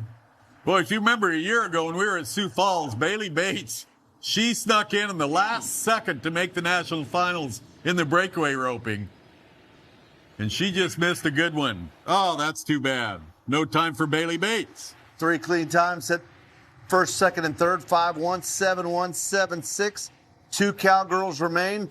Jenna Dallin, the Canadian. She's 14th in the world. Yeah. She's Canadian champion, 14th in the world standings. Ropes one right around the neck. And the Canadian gets to see if these American dollars can make a little difference up there. 5 flat, she goes to the lead. Wow. Great run for Dallin. Well, it took 11 cowgirls to unseat, or 10 cowgirls to unseat Maddie Jacobs, but you really can't celebrate because here comes Cheyenne McCartney, Kingston, Oklahoma. She's only #1 in the world. Wow, #1 in the world. She's won the most money so far. She's won $4,948. Jenna Dallin's won $4,400, so she's set to make 16 or almost 17,000, depending on Cheyenne McCartney. McCartney could get to 17,000. with a 4.9 or quicker right here. All right. Here she comes. This Bronco face calf gets out in front of her. Great run. Is she clean? Did she do it? Oh, yeah. 4-3. So if you're Jenna Dallin at 5 flat, you did not have the lead for very long. How about that? Go to the Calgary Stampede and win it, and then come to Cheyenne and win it. That's some bucket list going off her list right there. Holy cow, what a run. That's pretty good double, too, That isn't it? was. Calgary and Cheyenne. Boy, Dallin had the lead for one cowgirl. Cheyenne McCartney at 4-3. She winds up as your champion. Maddie Jacobs had the lead for a long, long time. Here's Katie. Well, it's Cheyenne McCartney with the win in Cheyenne. What a battle you've been through, Cheyenne, for the last several days. Tell me about the stepping stones that get you to a win here in Cheyenne. It is not easy. You know, it's a tough rope, and you definitely have to have a good calf, a good horse, and cowgirl up. And, you know, they put the pressure on early in this final. So a lot of times you think, you know, a short round kind of falls apart. Everyone presses a little too much, but they were nailing the barrier and getting it on them. So whether I was first or last, I was going to try to score a little better than I have. The other ones, I was a little late on my other runs, but I had good calves, so it didn't affect me too much. But today I really wanted to score better and get closer to the barrier and just take my first good throw that I thought I could make work. Being last out, did you sit back and analyze the situation that was happening before you? We had Maddie Jacobs 5-1 right off the hop. Jenna Dallin shortly before you at 5 flat. They made you work for it. They did. You know, I didn't really watch a whole lot. I watched a couple just to get a visual of the start that I wanted to see and kind of listen to the times. Being last out, you know, it's nice to know what you have to be, but at the end of the day, you got to back in there and do your job. You are known as such a horsewoman. We've talked about it several days now here at the Cheyenne Frontier Days, but how proud are you to put those skills on display at a rodeo like this? I'm really proud. You know, my husband and I worked really hard on that horse, and to me, he's just a difference maker in these setups like this where you really have to go catch him, and your horse has to find the calf and raid and run, and I'm just really thankful to have him. I'm thankful that Cody and Gary drove him from Oklahoma here for me, and I caught a ride from here back to Utah, and I've had some help just getting him back over here, so I'm really thankful for that. Cheyenne was one of the early adopters of breakaway roping at equal money for you ropers. Does that make this title all the more special? You know, I was here the first year. Me and my dad came in 2019, the first time they had breakaway ropers, and there was a whole lot of us. And I've been here every year they've had it and never had a whole lot of luck here. So obviously one of the bucket list wins that you want that buckle and that saddle. So I just keep showing up and have been hoping that it would go my way one day, and I'm sure glad it was today. Yeah, I know your dad would be so proud, too, of this title you got today. Congratulations. Thank you. I appreciate that. Your champion in the breakaway roping. The world champions, Ryder Wright and Zeke Thurston, the last two guys to go. Let's start with Alberta. Here comes Case Thompson. All right, Case, get going. This is your chance. Good ride. Case might have had a little too much rain right there, in my opinion. Kind of needed to get under it. Maybe a little would have sped his feet up just a little bit. It was a good ride. When you look at it, when you're watching it, you know, when you're a judge, great mark out. Everything's going good right here. This looks good. Earth's Legacy. He is kicking, jumping, giving, you know, Case every chance. But right here, see how he's getting to the friend about the same time as the horse hits the ground. That's going to drop his score, and that's why he's 83.5. Down in the chute there with Cash Wilson. Painted Habitat to draw for him. 25 years old, 22nd in the world standings last year. Still chasing that first national finals. Yeah, we're going to see 6 guys that were at Salt Lake last night in the finals. Cash was one of them. Picked up a good check. It was 88 points, but man, that was quite a Bronc riding. I'm not sure where that evened up, maybe 5th. But still, the momentum coming in. Painted Habitat from Penthouse. Man, this is a great little paint. All right, Cash, you got your chance, but you're way behind. You saw one judge maybe toss the yellow flag. Did they get him? Right yeah, there. They might have. We'll wait and see, but either way, that wasn't going to be the best score. You can see Cash, he was behind. The horse kind of got ahead of him. And behind meaning that every jump, you want your feet over the point of the shoulders. Yeah, missed him out right there big time on the right side. And see how he's hanging, trying to get his timing? I mean, he should be setting his feet right square in the neck. Not sure what's going on. I think his saddle maybe looks like it needs a little adjustment. 74.5 points. That's not the outcome Cash wanted. Yeah, you're talking about the Bronc riding last night. All 8 guys made the whistle. 87 was the lowest mark ride that we saw last night. That was crazy good, but this one has the chance to be just as good. Cole getting set. We got another Canadian, back-to-back Canadian Bronc riders here. Ashbacker, one trip to the National Finals Rodeo, came in 2022. 6 trips for him to the Canadian National Finals Rodeo. Yeah, he's really a great Bronc rider. A little bigger guy, so I like to see him get on these bigger horses like Bugatti. He's about $35,000 out of 15th place right now. He's in the top 30. So a big win here. You know, it's going to pay $12,000 to win the Bronc riding this afternoon. So that would help his chances move into the right direction. And Bugatti this is just a really good draw. But you got to get it going right here, right out of the chute. Strong mark out, and then, be quick. Number 29 in the world at 30 years old.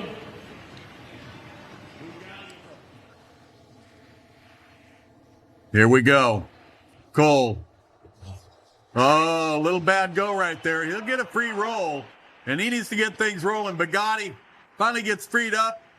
Cole Ashbacker, good Bronc ride once he got away from the chutes, but all that stuff early on, I'm anxious to see what they do here. I think he should get a rewrite option, but we'll see what they do. Another look at it. It almost turns out backwards and doesn't. Well, he kind of backs out. So that might be an automatic rewrite option. Yeah, they're going to give him a rewrite with the option. That's a good break for Cole, so he'll get a rewrite. Get a chance to reload, go one more time.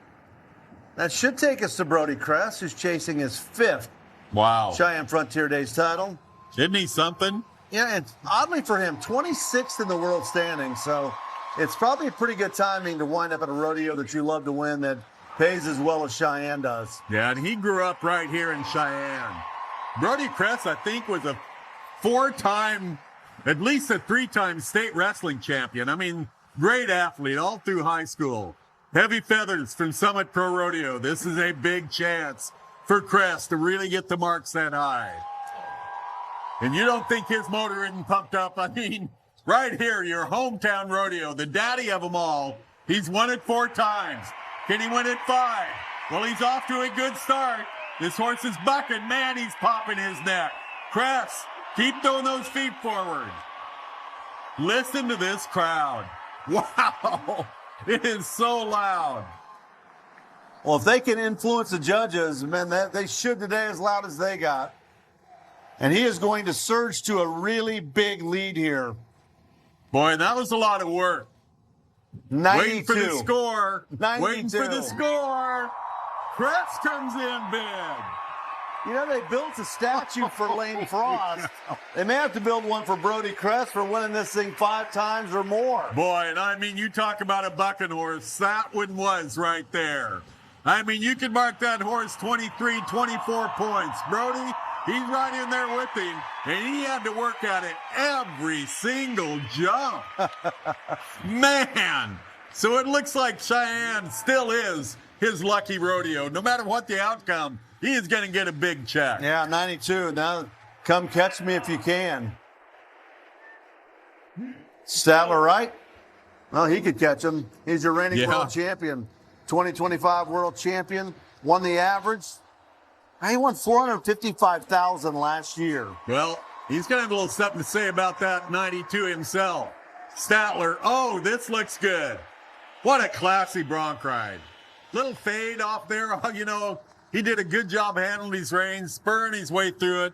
But when you compare that horse to the one Brody Kress just had, there's about 3 points difference in what you mark the animal. 2 great rides, no question about it. And a really good Bronc anywhere else. And 87.5 points later, he moves into 2nd place all by himself. That's going to be 2nd best. He's about a Walmart behind Brody Kress, who has that lead with 92. Build a Walmart in between them. Kind of sets the stage for what could be an amazing finish here. Black tie still yet to go. Yeah. Zeke Thurston, Ryder Wright, world champions, all yet to go. Well, if he could end up second, that's 9,200, 6,800 for third, 4,400 for fourth. There's a lot of money to win besides first. There's that leaderboard, 92 for Brody Crest. Let's go to Mitchie Story. Mitch Story's next, yep. Boy, I never heard much about Mitchie Story, and I watched him in the semifinal round. Wow, he's impressive. He can ride.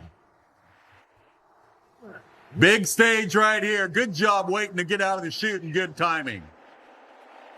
Look at Story. I mean, you don't think he had the classy Bronc? Oh, what a nice Bronc. Sticks the landing almost. Wow. 22 years old. That might be a name to remember right there. No kidding. Yeah, I watched him earlier and I thought, I haven't heard of Mitchie's Story, but this is no fluke. He made a ride like this before, and he's going to take a run at it with 90. That moves him into second place, 2 points behind Brody Crest. This thing is far from done. Yeah, no. If you're Brody Crest, do not get on the victory lap horse just yet. No, I'd hold off for a minute. So that 90 moves into his neighborhood. So Crest at 92, Story at 90. Then it's back to Statler Wright, your reigning world champion, 87.5. And here comes Shorty Garrett, 15th in the world standings. Boy, and here's a cowboy that's trying to get back to the National Finals Rodeo for a second time in his career. The only other time he was there was in 2020. Yeah, boy, he is having the season just like that year. I mean, he is making so many good rides.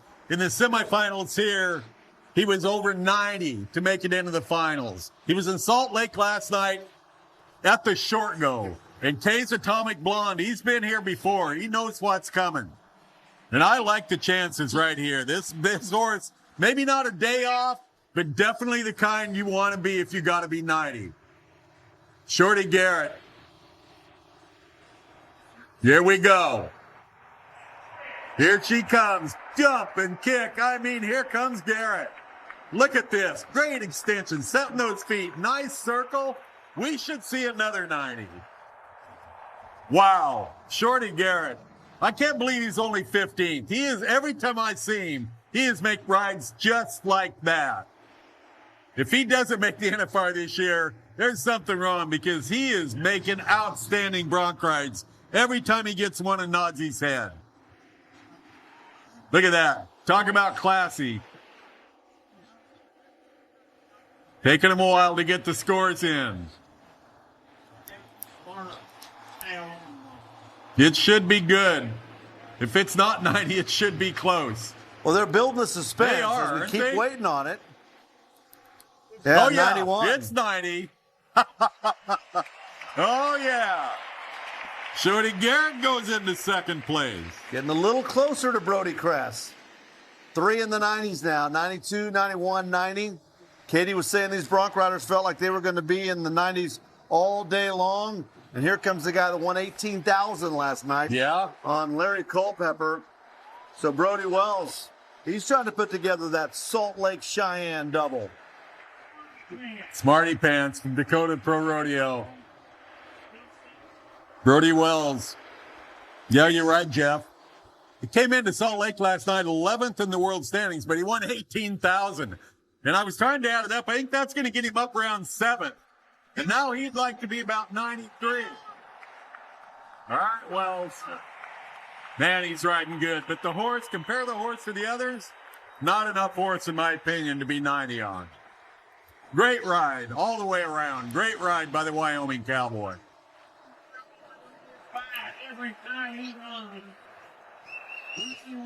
Great mark out. And then just turns loose and gets at it. Look at this. Toes straight out. Well, he was almost 90. Yeah, that was all spur ride on his part. 89.5, that puts him what, 4th? Wow. Yeah, 4th place for him. Statler right in there at 5th place at 87.5. So you got 4 guys between 92 and 89.5. Yeah, you look down through there. I mean, you got Q Taylor, Sage Newman, Ryder Wright, Zeke Thurston, and a re-ride coming for Cole Asbacher. They're doing a little buck off of the day scene. Look at this. You want to be a Bronc rider? Oh my gosh. Looked like they dropped him out of an airplane. The airport's right across the road here. Looks like he just fell out the escape door. That's getting launched. That's a launch. Now Alberta, Q Taylor will be next to go. Well, he's top 10 right now. He's 9th in the world standings. Yeah. He's already won about $4,550 here, so he'd love to add to that. Charlie's Angel from Smith Pro Rodeo. Man, Steve Smith, he is loaded up. All right. Good start. Man, this horse just stalling out now. But look at the kick. If you watch the back of the horse, you got to have that kick consistently in there behind. And I don't know if that horse was kicking right there at the end. Yeah, I'm going to throw him in at 87.5. Yeah, and that's, a perfect spur ride. But watch the back end of the horse. Kick all the way through here. So the scores are coming in. The kick goes away, 87.5. That's about 5th and 6th now. Now Brody Cress still holding on, 92 points for him. He's got the lead, but Shorty Garrett right behind him at 91. Mitchie Story at 90, and here's the story that Katie was talking about as we got ready for this, as Sage Newman gets ready on the black tie. And the black tie is pretty used to carrying these Cowboys to the winner's circle in Cheyenne. Man, can he do it again? It's going to be tough to do it again. It's going to have to be 92.5. But they can do that easy. Depending on black tie, what kind of trip we have. This is the coolest little Bronc a Bronc rider would ever want to get on. Gonna just stack up right there, and the harder you spur, the better black tie bucks. And Brody Cress is going to be holding his breath for about 10 seconds. Big rare. Oh, this is a good trip. Sage Newman. Oh, yeah. The black tie, keep it up. Newman, he may get the lead. What a Bronc ride by Sage. I'd start checking the old arena record at this point. Yeah, I think so. Holy cow. What a horse. And what a Bronc ride by Sage Newman. That is so classy. Oh, he didn't get him, but he got right there by him. 92. Tied at the top. Sage Newman with 92. Brody Cress with 92. I mean, how classy is that? And that just picks black tie up. I mean, stalls out, toes straight out, big air. What a great little Bronc. And what a great ride by Sage. And now we have 2. Now we have 3. We got the re-ride with Cole Ashbacker. Tiebreaker, by the way, is money earned, so Sage Newman has more money earned so far than Brody Cress. Wow. So he has the tiebreaker advantage. Cole Ashbacker climbing back on the re-ride. All right. Big rare. Oh, Ashbacker. Man, what a Bronc ride he's sticking on. Nice Bronc. Jumping kick. Make that circle. When that's a Bronc there, you give a lot of rein to, isn't it? That's the kind you love. Puts her head right down there on the ground like a big anteater. And you just give it to him, and Ashbacker definitely did his part. Great job spurring him out, picking that timing. I mean, that's a 23 and a half ride all day long, and what a great Bronc. 87.5. Man, they don't even applaud that anymore. Boy, and it's not over. Newman, Cress sitting at the top at 92. Ryder Wright and Zeke Thurston, multiple world champions, are going to be the last 2 to go. We talked about Ryder Wright with Cancun Moon. You like the matchup? You don't like the matchup? Well, I do now because he's got to be in the 90s to get the money. And you got to have a horse that's difficult to ride to be 90 on usually. You know, I'm not saying the black tie is difficult to ride, but it definitely should be. But this horse is the kind he could be 93 on. Picked up $13,000 last night in the finals in Salt Lake City. Won the silver medal. Look at all that Bronc ride he's reeling out. All right, Cancun Moon. Big moves left and right, Ryder Wright. He is absolutely giving it to him. What are you going to do now? Oh, man. These Wright boys never cease to amaze me. They are so darn good. Oh, and Ryder just weathering the storm. Wow. Guess what the score is? Wow. Wow. Oh, my. 92 Are again. you kidding me? 92 for Ryder Wright. So that's 3 92s. Can you believe that? Never in my life have I seen it get any better than this. And we're not done. And We got a 4-time world champion to deal with in a minute. But look at this. This is why I like the draw. Look at this fade right here. Ryder, man, to keep his feet even is so good. And then stacks up with a big finish right here at the end. I thought he could have been 92 and a half or 93, honestly. Boy, he should have probably been in the lead and all by himself. Well, he's got the tiebreaker, so 5,300. He's won the most money. Well, but here comes Zeke Thurston. We talked about the Calgary Stampede being his playground. He's trying to make Cheyenne Frontier Days the same thing. Well, you don't think Zeke Thurston's not pumped up right now? Here we go, Thurston. This looks good. This horse is bucking. Zeke Thurston. He is absolutely culminating. We may see the 93. Oh! That's as good a bronc riding as I've ever watched right there. And we thought we watched it last night in Salt Lake. Wow. How many are they going to put in? Because he had the difficult. Look at that. There's a move left, then a move right, and then a move left. Oh, 90 and a half. That's scores. way down there in 5th and 6th. 6 scores at 90 or better. My God. If you can believe that. Ryder Wright at 92. He has the tiebreaker edge over the other 2 guys that had 92. Sage Newman and Brody Kress. Look at that. That's a pretty amazing. Shorty Garrett in 4th place at 91. Zeke at 90 and a half. And then Mitchie Story at 90. Unbelievable. Here's Katie.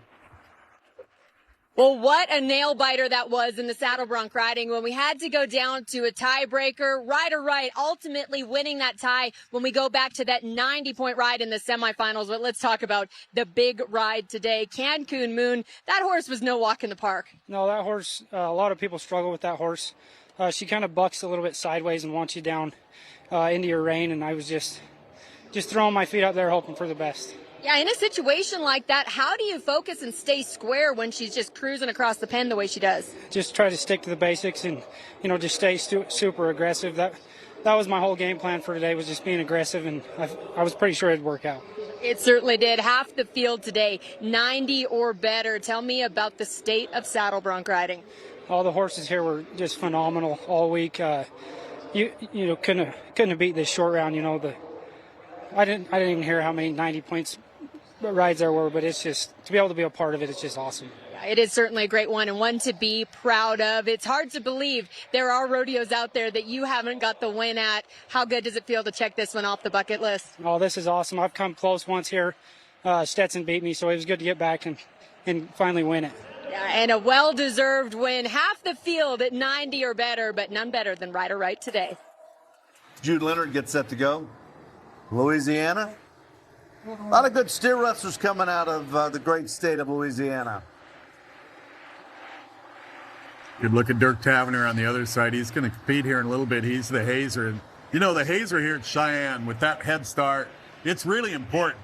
If you get up there too quick, you're going to drive the steer over to the left. So you got to lay off enough. So you got to time it to where when that steer wrestling horse gets him into position, you just dive right in there and kind of block him and help hold that steer in the transition. So, boy, what a big stage right here for Jude. Here we go.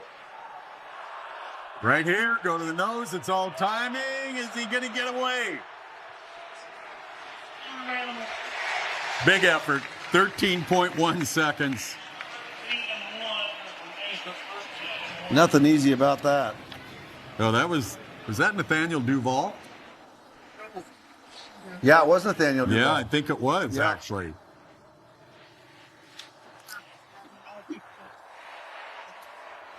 So 13-1 for the latest Duval from Oklahoma. Man, those Duvals, they know all about steer wrestling, don't they? They do. Now to Tristan Martin. Comes in solid in the world standings. We've seen Tristan, the last couple of Septembers just trying to fight and find a way to get into isn't that the the truth? top 15. Right now, he's safely in there. Yeah, when you look at the whole list of steer wrestlers, he's the highest ranked steer wrestler out this afternoon. He comes in 9th in the world standing. Great haze. Man, that's why you want a good hazer. That's why 5-4, that's the fastest run all week by anybody in the steer wrestling. Well, you got to like his chances. Wow. Look at this. Talk about a finish. Great finish right there for Martin. He's safely in the top 10. He's trying to move up to the top 5 maybe if he winds up getting the win. Man, that's it's going to pay changer. $9,200 to win the steer wrestling this afternoon. Now to Jude Leonard's. All right, Louisiana. let's go back to Jude Leonard.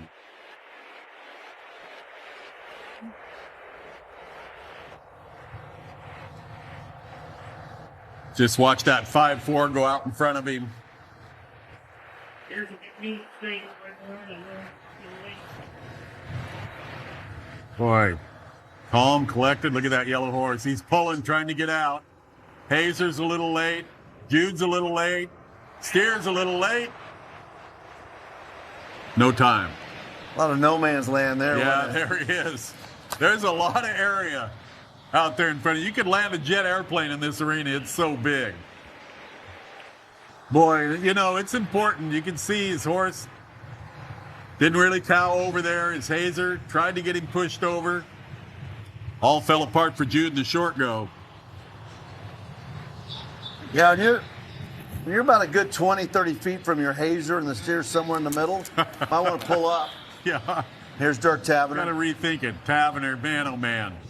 Other guys had to come back off some injuries. Off a knee injury. Try to get his mojo back. Dirk, he always rides great horses. He had 2 great wins the couple years he made the NFR. Here's the head catch. Here we go. Dirk, right there. Good run. Put him in at second. 6 and 8. It's trying to challenge that 5-4. Yeah, that was a good run. You see this steer, he was just a little stronger than the one Tristan had, but big finish right there. Good strong nose. So Dirk Taverner now goes into second place. I wonder where that 6 and 8's going to fall in there. Yeah. So Tristan Martin has the lead, 5-4. Zach Hammer, Yuma, Colorado, getting ready to go. First going to make $9,200 for the champ. Zach Hammer. All right, Zach. Sets that horse in the corner. A little different, like in the tie-down rope, and you'd see him nod as they're backing into the corner. There's all kinds of theories here at Cheyenne. But you want your horse running dead flat and as fast as he can when you go through the barrier. If you have to pull, trying to slow him down enough to get out, you just saw it. We watched it right there with Jude Leonard. I mean, it just messes your whole run-up. So it's really important to set him in the corner. See Zach. Looks like he's in good shape, waiting for his hazer to kind of get his horse set now. Now he's got to wait for the steer to get his self set. All this time they're going, yeah, just take a deep breath. You're okay. It's like, you take a deep breath. Have you ever bulldogged at Cheyenne? Here we go. All right. Oh, the steer got in front of him. He's going to try to go him anyway. This is Cheyenne time. We don't care. This is a daddy. Give the guy a trophy. 12-1. Oh, my goodness. That took some heart. Man. He had every option to go, nope, it's just not working out I today. know. He took none of them. Hazer's a mile behind him. It's like, I've had enough. I'm not coming to Cheyenne and not getting off. That's cowboy stuff right there. I love it. Now we go to Torrey Johnson. 5-4. Tristan Martin has the lead. Boy, what a story 6-8. Torrey has. Got kicked in the head. They said that he'd probably never bulldog again. Had to learn to walk, had to do everything. And now he's in the short go at Cheyenne, and now he's got a chance to win it. Torrey nails one down there at 6-4. It's going to move him right into second place. Good run. Look at this. I mean, watch this. When he goes to the nose, he finishes it right there. Didn't get him to first, but Darcher moved him into second place. Now they're going to say got the barrier. Oh, man. Well, add 10 to it, but that was a great effort for Torrey Johnson. Man, Tristan Martin, 5 and 4, way out front. You can see Tavender second, 6 and 8. It's nearly 3 seconds back to Clayton Culligan at 9 and 4. And he kind of touched on it. The first guy out today has had a whole lot of success as Cole Walker gets set. Springtown, Texas. Pretty tough. 5-4, 6-8. Then it goes to 9-4. So they pay 8 places. Third would be over almost 7,000. Most rodeos don't even pay 7,000.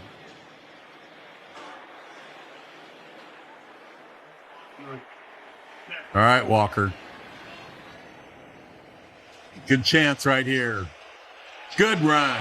Really good run. Really good run. Look at that. 5 and 8 for Cole Walker. Put him into second place all by himself. Oh, that's a good steer. Great job, though, waiting for that nose to come around. Perfect timing. Rolls him right into the fall. Spins himself out of there like a top. He is right behind Tristan Martin, 5-4, 5-8 now. And Tavender at 6-8, getting a little tougher at the top of the leaderboard. Quentin Wheeler will be next to go, Baker, Montana. He's had a pretty good week. He's won 4,100. Yeah. Third best money winner at Cheyenne so far. Before the big checks go out today. Yeah, he'd like to add another 9,200 to that. Get out of here with about 14,000. Ooh, his horse kind of stutter-stepped a little bit. So he's a little behind. Hazer brings him to him. Great job, Hazen. Kind of hurries to the nose and makes it work at 7 and 3. Good look at him go to the nose right there. That steer kind of runs it up in the air. Good job just getting up there and getting it. That Top one's 4. tricky. Puts him in there at 4th. Yeah, he's in the top 4. Getting down to the final few guys. 5-4. Tristan Martin still the cowboy to catch. Cole Walker at 5-8. That's not a bulldogger. No. These are just previous wrecks, I think, earlier in the week.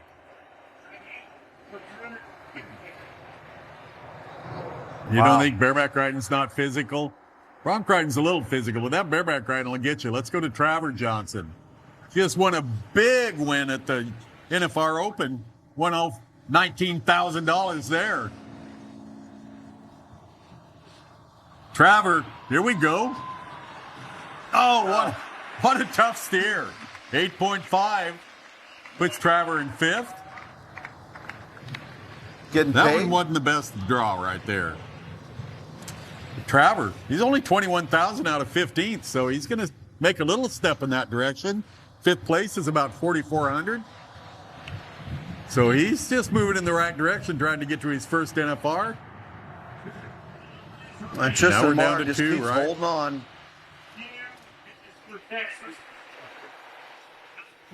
Cole Pugh. He's made 5,000. I think he's still competing on his permit. Yeah, you see guys do that. They'll wait until they can have a full year on their card and try to win that Rookie of the Year. All right, Cole, here he comes.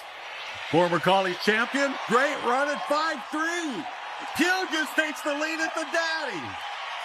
Oh, you don't think it doesn't mean something? And if he wins it and he's on his permit, I don't know if anybody's ever done that. Wow, look at this. I mean, that was such a good run. I didn't think anybody was going to get near that 5-4, but that's before Cole Pugh went. That's going to bump Tristan Martin to second. 5-3, 5-4, 5-8. So we have 3 runs in the 5s now. Man. And 1 guy Look at left that. to go. That's a celebration right there. Oh. Yeah, you hear Joe Beaver talk about it. You know, you get plenty of chances to win a world championship. You get 1 chance to win that Resist All Rookie of the Year title, and that's why a lot of those guys hold out, get that full year. Wow. Nick Guy, he's a veteran, so. Yeah, he's going to have a little something to say about it. If he's got the right steer, no question about it. And he's won over 5,000 this week already. He's won $1.5 million in his career. Great athlete all through high school and college. And I mean, Nick Guy. Won Cheyenne here in 2015. Yeah, he knows what the daddy's about. But he's got a 5-2 in front of him to win it. 5-3 to tie. That is a lightning fast run in Cheyenne in these conditions. Yeah, that 5-3, that's the fastest run we've seen yet at Cheyenne this week. But you give Nick Guy a chance at it. There's the nod. Here comes Nick. Oh, this is a good steer. Nick's got him quick cut. Right over there at the fence. Oh, and he slips the inside horn and gets away from him. Maybe a little early to the nose, trying to hurry him out. And that's a big, look at that steer. Looks like a bucket bull trotting out of there. He really does. No time for Nick. Let's see what happens. Right here, you can see him reaches down and goes to the nose. That steer just says, nope, I'm shaking it off. Look at Nick. It's like, oh, man. Get myself in a position to win the daddy and let one get away. And that's the old wide world of sports, the thrill of victory and the agony of defeat. We saw that in back-to-back runs. Cole Pugh, the youngster, 5-3, sneaks past Tristan Martin. Tristan's still going to get paid very well. Here's Katie. Well, Cole Pugh was flirting with an arena record today with that 5.3-second run. Cole, let's talk about what was going through a young man's mind when he backed in the box at the daddy of them all. I had a good one drawn, and I've already done it a couple times, and it's been getting faster every time. So I knew I could keep getting better. You and I have got to visit a couple times now because you've been so successful here in Cheyenne. How did that help add a little confidence before you nodded your head today? It helped every bit. I like the setup. I like to run them down. It's easier than catching a bunch of stoppers, in my opinion. And I drew good this week, and I dang sure used them. So it all worked out. Having great people behind you gives you a lot of confidence as well. Tell me about your mentor and what he said to you today. He texted me the other day, good job, and he said, I won this rodeo 40 years ago, and I said, I'm going to air one more out and bring it on home for you.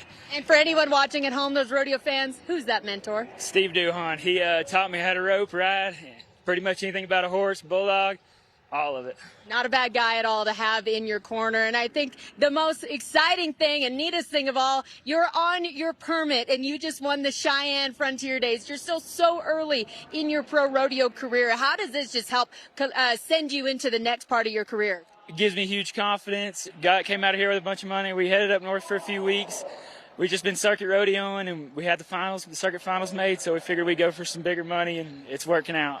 That big money is headed to your bank account. Now, I can't let you go, though, without talking about the celebration that everybody got to see at home. I think, yes, you're number one in the steer wrestling, but I think you're the all-around champ of the celebration. Tell me about the emotion going through your mind. Just straight excitement. I don't think I've ever took my hat off one time in an arena and done anything with it, but the pressure was on right there, and 5.4 is pretty fast in Cheyenne, and 5.3 was freaking pretty exceptional. It was exceptional today. Guys, I was saying I'm surprised he even has a hat left after all the hat whooping he's been doing today, but it is well deserved. You're champ in the steer wrestling. Cameron Irwin, Coley Nichols are going to be the first guys to start. Might as well start with a team from right here in Wyoming. Yeah, big long head start, just like all the other events. They're going to run them down there in the middle of the arena and make a run, and we got a first no time. Great headshot, and I mean, just brings him out of the corner. But right there, he was a little out of position. Maybe had to try to rope over that hip a little more than he wanted to, but he knew the fence was coming up. No time either way you put it. It's the first time it's been kind of bad luck to be the first out in a timed event. Billy Bob Brown. And Blaine Vick should be the next Cowboys to go. They ride in from Texas. Clean slate on the leaderboard for them.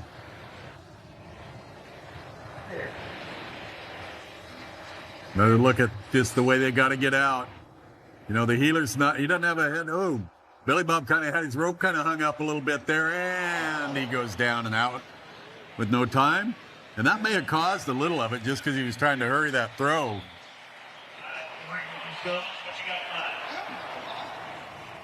Either way you look at it, 2 up, 2 down. 2 no times. Bryce Kreitz, Rosh Ashford will be next. They're the guys that made the trip over from Salt Lake City. Yeah. Yeah, they picked up 8,000 last night in Salt Lake. You can look at the start. Look how far down there they are. There we got it caught. Now we got a team roping 10.3. These guys are like 8th and 9th in the world standings, so they're on track to be in Las Vegas in December. Now look at it, had to reach a little bit. I mean, that steer got out of there. And what a shot on the corner right there. You can see that horse. He was a little inside right there himself, and he waited and kind of let him move in front of him. Go to Luke Brown, Hunter Cook. Luke is a So 10 and 3. Here's Luke Brown, Hunter Cook. We got Luke 16 trips to the National Finals Rodeo. Wow. 3 NFR average titles for him. Still Sometimes trying to you fish gotta a go loop fishing on. and it doesn't work. Still trying. He may. These guys are pretty magical with their ropes. And the fishing expedition just stopped right there. No time. So 4 teams and only 1 time. Not off to the fastest start in team roping. Got some world champions waiting on deck, though. Eric Rogers is a past world champion. Won in 2017. We're open with 46-year-old Cory Petska, who has made 15 trips to the National Finals Rodeo. Yeah, Eric's been there 13. When you look at the 2 of them, 28 trips to the National Finals Rodeo combined. Yeah, the first both was of them Cory way over 2 million. Yeah. Eric, he wasn't going to miss. Cory Petska, he wasn't going to miss either. No. Great job. 8.4. That's a clinic right there. Boy, look at that head horse of Eric's right there at the fence. I mean, Cory knew he had to go right here because he was about out of room. He made it look easy. Yeah, 8.4. So now we got it going. Makes things a little bit tougher. So Rogers and Petska have the lead at 8 and 4. Corbin Cully. Calgary Smith next to go. Yeah, Calgary Smith. He's from right up in my neck of the woods. Been a great healer. Been a Canadian champion. He and Brady Tryon and Calgary, but that could have been a header deal right there. And here's why I say that.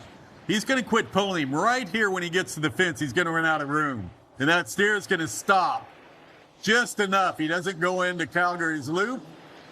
And that's just the way the arena's set up, and he got into the fence. Nothing that Corbin Cully did wrong other than the fact that he just ran out of room and had to quit pulling the steer. No time. Colby Krieger, Sid Spoor will be next to go. Yeah, Spoor, he was in the top 20 last year on the heading side. Oh, steer steps to him. Look at that. Boy, you can see that too. Right when he releases, watch this steer move. Right there. I mean, also, that's a moving target right there. And it didn't work out for Sid. Colby Krieger. Austin Christ and Dave Tripp next to go. Yeah, it was Team from actually Colorado. Colby the header on that. Sid Spoor was the healer. All right. Boy, right now, it's pretty easy to get in the top 3. You only need a time. Here we go. The steer, pretty nice steer, doesn't run too hard. Net catch, that's legal in the team roping. Extra swing over their back. Clean run, 10-5. Let's put him in 3rd. That's a $7,000 run if it holds. Yeah, you're exactly right. Just the time puts him in 3rd place. You can break the barrier, you can get a leg, you can do anything. They'll take it here at the Daddy. Yeah, he'll get you in 4th right now. Junior D's, Landon Glenn now. Wow, big run right here. Junior D's, he comes in 15th in the world. Landon Glenn is 17th. So these guys want to move up. Landon's about $3,000 out of 15th. They won a little bit at Salt Lake, about $3,500 last night. Junior's horse made sure he's clean. Taken out, you kidding me? Well, when you're on the bubble, you get a chance for these big chances. Oh, you can't just 60 days of the rodeo Look season. at this. There's no need to reach like that. There's only 3 times in front of you. Oh, man. So now there's 3. There are 3 good teams, but oh boy, you hate to go out with a no time. The Cory Solomon, Logan Medlin next to go. Rallman made the NFR in 2021. Medlin's made 4 NFRs, 2020 through 2024, missed last year. Yeah, if they just get a good check, they got a chance to move into the top 15 now because they just watched the 15th header go out. Oh, they did. 10-3, ties them for second and third. Second and third, and pulling three. Boy, what a heel shot right here. I mean, he goes off right there on the corner. Beautiful run, right out there in the center of the arena. But it could all change right now. Yeah, Caleb Driggers, Jr. Negata getting ready to go. First place is 8-4. That's certainly not safe with these guys going. Caleb, 2-time world champion. Junior's won the world twice in team roping. He has one all-around world champion to go with that. Yeah, between the two of them, they've won over $6 million doing this right here. They've been an unbelievable team when they teamed up. It has been fun to watch. Well, they're right there again, too. Number 2 on the world on both sides. Boy, and right now, 8-4, Eric Rogers and Corey Petska. Here we go. This steer moves off a little bit to the right. What a reach by Driggers. What a shot by Junior. And what a time at 7-6. Wow. Oh, my. 7-6. How many times have these two guys amazed you? Boy, that is so cool. And I mean, he reached. Caleb reached out there. He darn sure did. And Junior, I love it. When he lays back, he knows they just stuck it on one. Now there was one, but this is a good one. All right, let's bring in Katie. Guys, you talked off the top about these two youngsters being the sons of world champions, but Tyler Tryon, also the son of Clay Tryon, the 2-time Cheyenne champion. Travis, also a winner of the Cheyenne Frontier Days as well, his uncle. But here's the thing, at the end of the day, these guys have to win on their own. Let's see what they do. Oh, man, it was close, Katie, but the fence got him. 7-6, 7-6 to finish Wow. this thing. Comes down to money won, and guess what? They're tied. Both teams have won 4,000. Here's where things are going to get really interesting. Because the first... So Tryon and Northcott in the semifinals, they had a run of 7-9, and that was faster than what Caleb and Junior had. Wow. That's going to be the tiebreaker. So Tyler Tryon is going to join the family business and get a win here in Cheyenne.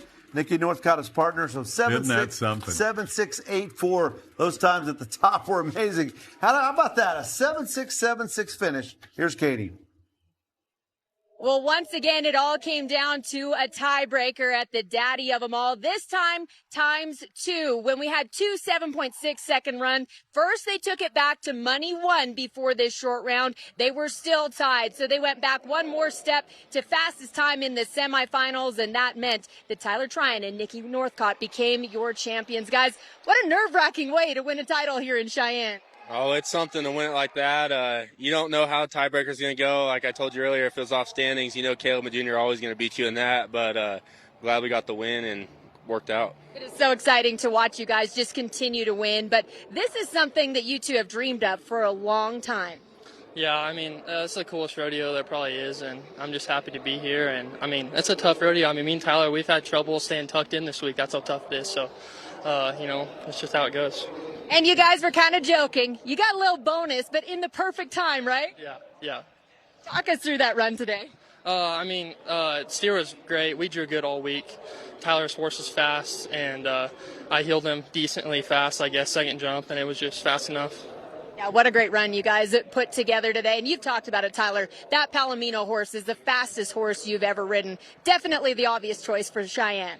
Yeah, I haven't rode him the first 2 years I come here, and then this year I sent him Salinas. I wasn't even going to ride him, and then my dad he's like, you need to ride him, so I found a ride back for him straight from Salinas over here so I could ride him, and he might be the fastest horse in the world, in the team roping world, and he gives me the greatest chance to win every time. And if I don't win, it's because I didn't do good enough, and he gives me the chance to win every time. Nikki, the Palomino gets a lot of headlines. He's flashy, he's fast, but you certainly can't have a slow heel horse here at Cheyenne. Why was yours the choice?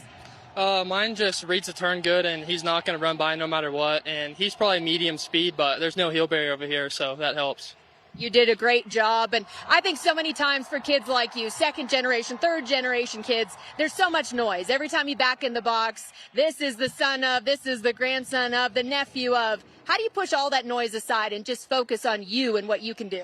I don't really think about it too much. I guess I've grown up in the sport so long, and since I've been a little kid, I've been coming to this rodeo, every rodeo, and I mean, it's just kind of cool to get to do it. You don't even really look into it, but like my dad won this rodeo with Jade, and I mean, it's just, he's won it twice, and now to win it's pretty cool.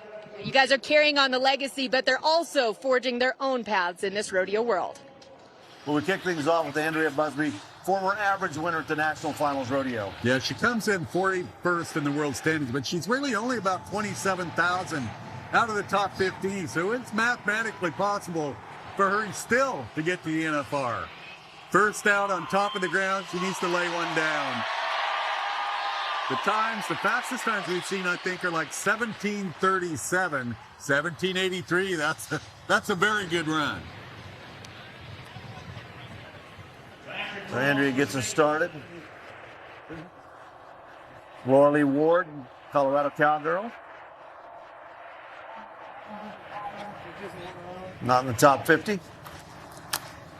Big pattern here in Cheyenne. Obviously, pretty big arena. The big deal is the fences are way away from the barrels. The barrels are set right out in the middle of nowhere. So you got to have a horse that really is turny and looks for turns, just like this one. Man, she is laying down a run. Laura Lee kind of shoulders into that third and gets around it. This looks fast. Watch the clock, 17:48. Put her in first place. Well, that was just smooth around all three barrels. Wasn't that good? And this second barrel, I mean, good momentum out of there. Right here, I was a little worried this horse kind of got that shoulder into that third one, but she got her by. Now let's go to Haley. Yeah, Haley, four-time world champ.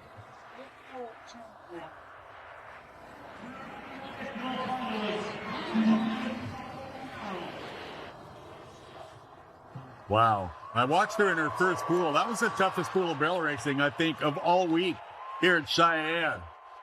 A little step by that first barrel. She is, again, I mean, just an incredible horsewoman. Good stride, good clean run. Haley Kinzel is getting out of there. Well, it takes a minute to adjust to not seeing her on Sifter. 18:05.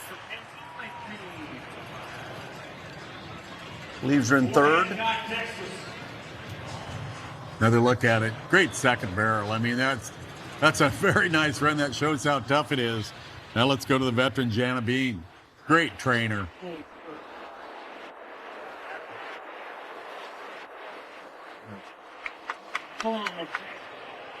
Jana sizes up that first barrel. Wow.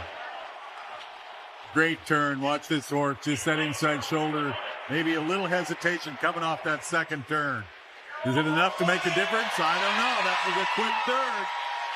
Jana Bean trying to get all she can. 17:44. Oh, yeah, she got it all. You did. First place for her. Bumps Laura Lee Ward to second. Andrea Busby in third. There's Steely Steiner. Her brother's Rocker Steiner. Her dad's world champion, steer wrestler Sid Steiner. Her grandfather, the world champion bull rider Bobby Steiner. And I would be remiss if I wouldn't say her mother is a national finals qualifier in the barrel race. So. And I think her grandmother is too. Yeah. So here we go. And Steely having a good year. She's about 28,000 out of 15th right now. Boy, she is laying one down. Good turn on that third. It's fun to watch it because if they get around that third about 12 and a half, 13 seconds, 17:62. Wow, puts her in third. Yeah, second, third best. Right there, maybe a little bit of hesitation coming off that second, just enough to slow her down. Heidi Gunderson, saw her compete. She qualified in at the Calgary Stampede. All right. Heidi. Yeah, she had a good showing up there at Calgary. Again, I'll say it, just a little step by that first. Comes Heidi. 17:44 is what she needs to tie. 17:43 to take the lead all by herself, and 17:83 is going to put her in a tie with Andrea Busby. Yeah, tied for fourth. Caitlin Scott, Odessa, Texas. She's 11th right now in the world standings. She'd love to pick up a win right here in Cheyenne. Yeah, and her good little horse, Peanut Seed. I love this little horse. Runs a super pattern. I mean, is so fast. It's funny to see the approach. I mean, some of them come from way back. Some of them ease up towards that eye. Peanut Seed, maybe a little step by, more than this horse is used to seeing. Made it up on the second, though. Good turn. All right. Needs to be in the 17 somewhere, and she is. The 17.92, that's going to put her sixth, just ahead of Haley Kenzel. I watch her just hustling into that barrel. Yeah. Kim Squires, Carnegie, Oklahoma. All right. Comes in. I watched her in the semifinals yesterday. She ran a 17:37. The fastest run of the week, or tied the fastest run. She'd love to do that again. Kim, two good turns. Does she have enough to get below 17? Where'd she come out of the third barrel? 12 seconds. This looks good. Kim Squires, did she get it again? Almost. 17:63. That was a very good run. A big shadow roll on that barrel horse there, too. So Jana Bean, 17:44. Hanging on to that top spot. Taryn Boxleitner.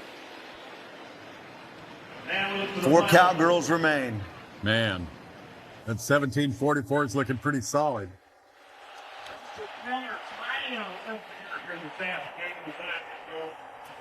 Keep in mind, Lisa Lockhart should be the last to go. Taylor Moykins will be next to last. She's 7th in the world. Lisa's 16th.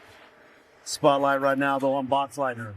All right, we watched her brother in the tight end roping a little while ago, so we'll see what Taryn can do. Whoa, little leglet, but just clips it. She didn't get it, but her horse's rump just barely got it. Knocks that second barrel over, so that'll be 5 seconds. Added on to 18:01. 23:01. What happened to that second barrel? That leaves us to 3. Kaylee Mitten next to go. 17:44. Jana Bean sitting in the top spot. A little bit of a get them under control. Little reset right here. It's like, no, I'm in charge. All right. This horse is on go. Nice first and good send out of it. I love to see that. A little wide on that second. But this horse is deceiving. Boy, listen to the crowd. They understand this sport. 17.96. Going to be outside the money. They only pay 6 places in the barrels. That's not going to be enough. Man, there's a lot of difference in managing your steer wrestling horse, your team roping horse. Oh, my gosh. Your tie-down roping horse, and then a barrel horse. Well, that racing blood, that speed, they are on point. Here comes Taylor Moykins, number 7 in the world standings right now. Yeah, coming out on Yeti. This is a cool horse. She won the Pendleton Roundup on that horse. She went to the national finals, ran in that little arena in the Thomas and Mack. I mean, anywhere you put her, this horse is so strong. Great first barrel. Taylor, little stumble right there. That's going to take a little time away. All right. She needs a 17:43. Is it going to be enough? Oh, my goodness. I got the stumble. 17:41. Look at the smile on her face. Wow. Watch this stumble. We'll call that the money stumble. Right there. She could have been probably 17-3 without that. But Yeti, man, this horse just steps up. What a heart. That horse has. Yeah, and now there's one, but this is a big one. We saw Lisa Lockhart. She made money last night in Salt Lake City. Yeah, she was not riding this horse. Run Cutter in Salt Lake City, riding Mona today. This is the horse she won it on 1 year ago.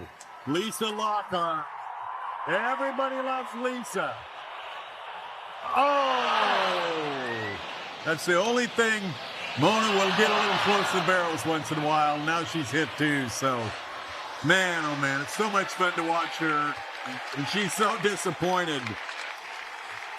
Two-time Cheyenne champion. She needed that too. 16th in the world, that would have helped, but that's all right.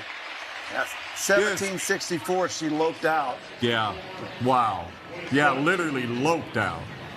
Tack on 10, 27.64, Taylor Moinkins. Next to last to go, despite the stumble, 17.41. She gets just past Jana Bean. Here's Katie. Well, what a run that Taylor Moinkins and Yeti pulled off at 17.41. One of the fastest runs that we have seen all week long. The fastest run you've ran here this year. Why did that one just rise that much higher than the rest? It's just him and his heart, and he gives it to me every single time. And, you know, bottom of the ground, it was a little deeper out there, and he didn't let it faze him. He just went out and did his job. You told my colleague Kyle Shobe up on the stage, you just knew Yeti was going to win this title someday. What was that faith you had in this horse? From the first time I ran him here, he loved it here, and it doesn't matter, you know, what the conditions, nothing. He just loves this rodeo, and so I knew one day he would come home with it. Here at the Daddy of Them All, we're so proud to celebrate family, and your dad was actually right next to me watching from the arena. How big of a support is he for you? Oh, both my parents. My mom's with me all the time. She was actually hiding on the other horse around the fence, but, you know, to have their support and to have them here with me means everything. You know, and our friends and family and my sponsors, too. It takes a village, and I have a really good one, and I couldn't do it without them. Yeah, I have to say it was pretty sweet to watch him. I think he was cheering louder than you after that run there. How special is this world of rodeo? You just checked one off the bucket list. Your family is here to watch you. You have an amazing horse. You got to be pretty proud. Life's pretty good right now, and we're just going to enjoy the ride. Yeah, life is good when you're winning titles like the Cheyenne Frontier Days. Tristan Hutchings, number 2 in the world. He's not here, but he did win last night at Days of 47 in Salt Lake City. Let's kick it off with the number 4 rookie. Man, we're going to start it off great with a big score. Oh, man. Did he slap him? I don't think he did. It was close. Yeah, you know, and we're talking in the break, if it just measures up to what we saw in bareback riding and saddle bronc riding, it's going to be amazing. Oh, I think it's already started, huh? Look at this. And I mean, this bull is bucking. Look at him working his head back and forth. That works your feet out of him. You get a hold and then they work him back. They're wanting you on your head the whole time. 88.5 points. They could have maybe coughed up another one or two right there, but that's a good start. Yeah, clean slate final. Highest marked ride's going to wind up as your champion. And we already have an 88.5 on the board as Colton Byron gets ready to go. Kansas Cowboy. He's got a bull called Hunter. Yeah, the bull Hunter, he's been around for a long time. In fact, he's been out like 72 trips. That's a lot for a bull. So when they buck that much, they get pretty darn smart. They've ridden him about 12 times, but the more you buck a bull, the smarter they get. They learn how to buck guys off. They learn how to set you up and do tricks. We'll see what he can do. Colton Byram, 18th in the world standings. He's just outside the top 15. Things go well for 8 seconds. He might be inside the top 15. It would really help. It's going to pay $12,000 to win the bull riding this afternoon. So that's a big move in the standings. Here we go. Right there to the right. Oh, what a good bull. He should get riding. Oh, a little hesitation. That's what I'm talking about right there. Oh, there is no way he should have let him buck him off. But you're going to see this bull just hesitate. Boy, he took one right in the shoulder, too. Right here. I mean, you couldn't find a better bull to get on. Good timing, no problem. But watch him hesitate right here. Just kind of opens up, draws to the inside of that spin, and bucks him off. That's a trick. Bullfighters, you have Cody Webster, Dusty Tuckness working here. You're in good hands with those guys. They're kind of like the All-State of pro rodeo. I'm not so sure about that guy, though. Cody Sosby, the barrel man. Love that guy. Lives in Arkansas. He's a mess. Grady Young comes in by way of Canada. It's got Scott Walker from Dakota Rodeo. Yeah, Grady trying to make his first NFR. Great Canadian bull rider, and he's doing a great job. Skywalker, another bull that's been bucked a lot and knows some tricks. Well, the clock says Did he get there? He got there. Good effort for Young. He's hurting. Yeah, he's just going to take a seat right here. Right between the shoulder blades. Right there, that bull tried to go right there to the right, and he got against the chutes. Then he's going to move forward. He's going to come back to the right. Wham! I mean, he gets down, but he is going to move to second place. 86 points for him.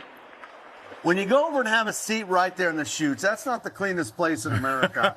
You know you're hurting. But 86 for him. Here we go. Noah Lee.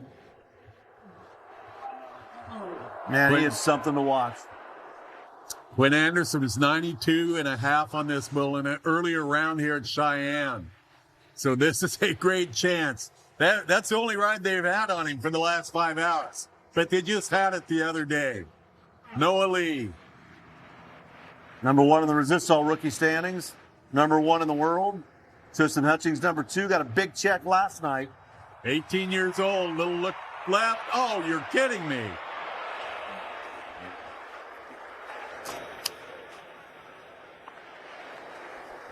Man, surprised by that. I am too. Let's see what happened. A little hop, moves him into his hand, and just lost his feet. That little move when he pulled him forward, got his feet behind him just enough that he could not get him set back down. So Noah Lee is down. Chad Berger making his way across there, Dakota Rodeo. Hudson Bolton getting set. Number 10 in the world standings. Dream On's his bull. Hudson, he's another youngster. He's just 20 years old. 10th in the world standings. Made his first trip to the Wrangler NFR. Won the average at the PBR finals. Wouldn't call Tennessee a hotbed for producing bull riders. But that's where he's they from. produced this one. Dream On. He's been ridden 3 times out of 33 tries. But that's before Hudson Bolton gets on him. He's got him. Takes that outside foot, gives it to him, sticks the landing. Hudson Bolton, wow. You know, when you stand him by Noah Lee, he's about 1.5 foot taller. He's not a little guy, but he handles his upper body so well. Good look right here. Gets his knees up in him. I mean, that's a great spot to be. And then he's going to take that outside foot right here and give him some money chops. Love it. Love it. 88. Let's move him to second place. Yeah, turn back into his hand, right in his wheelhouse. So 88.5, 88, and an 86. Those are the 3 scores on the board. And it's still Braxton Whitesell, the rookie that has the overall lead. There's another rookie, the number 2 rookie in the Resistol standings, Hayden Welsh. Also trying to keep pace with Noah Lee. Boy, this kid can ride. Boy, and just like Noah, Hayden's dad, Bobby Wells, another really good bull rider. Yeah. Here we go, and he's back on his pockets, and he gets bucked off quite easily. So the 2 marquee rookies come down. The rookie that's 4th in those standings, he's winning the rodeo at 88.5. Watch this. Rocked right back, and I mean, immediately he knew he was in a bad spot. You let a bull get you out of shape like that, you've kind of let one get away from you. So Welsh goes down. So the 2 rookies that we were so excited to watch kind of dropped the ball here this afternoon. But Braxton Whitesell, who's 3rd or 4th in that rookie race, he's looking pretty good. I'm glad to see Cooper James back. He's number 9 in the world standings. Me too. This kid can ride. Badlands is the bull. Another bull from Chad Berger.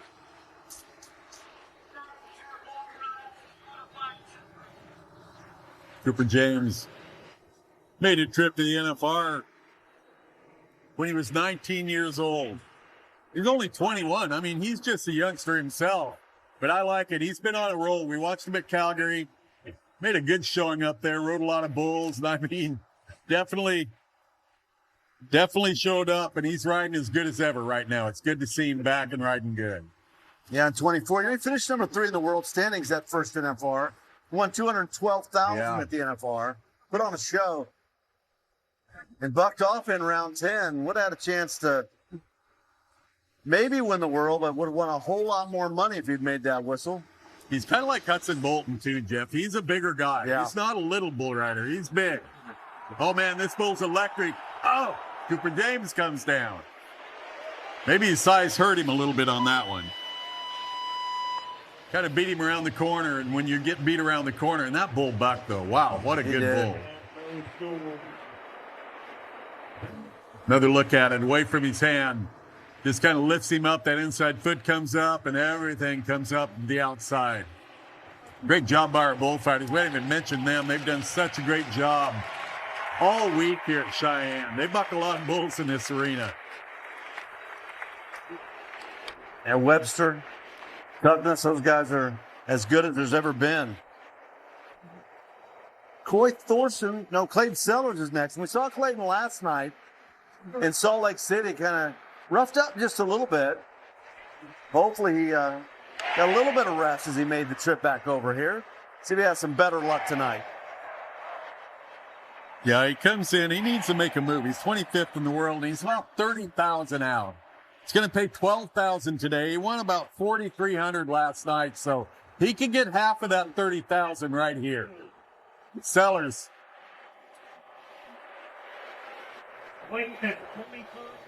Trying to get this little bull just to get off the back of that chute as he slides up.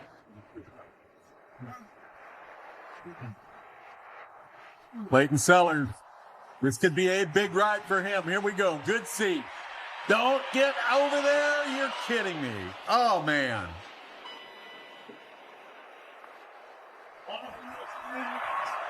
Not sure why that happened. He definitely turned the corner and had him right where he wanted him. Just good timing. Good look at our bullfighters. They got a GoPro on them that kind of shows what they look at every time they get out in the arena. Would you like to have that job? No, not at all. I wouldn't mind it till right here. Then I think I'd quit immediately. Yeah, the good news, the bad news is it's dangerous on both ends of that bull. It is. Well, those hind feet are deadly, absolutely deadly. Cory Solomon, Minnesota bull rider next to go. Still only 3 rides on the board, 88.5, 88, 86. Braxton Whitesell. Yeah, kind of the first cowboy out. He's got the lead still. Trying to get sneaky situation out of the arena. Wow. Tell you what, if you're a pickup man here at Cheyenne, you've got a job on your hands. You You definitely got a lot of work. Getting bulls out, getting everybody picked up. And a lot of territory to cover. All right, seen enough of those bulls that when they'll leave when they're darn good and ready. Sneaky situation. This bull hadn't been ridden in the last 5 outs, and he's not going to get ridden today. Wow. That's a lot of bull there, too. Yeah, and he means business. Look at him. I'm going to put everybody on the fence before I go. Another look at Thorson right here. I mean, this bull just flat out powers him around the corner.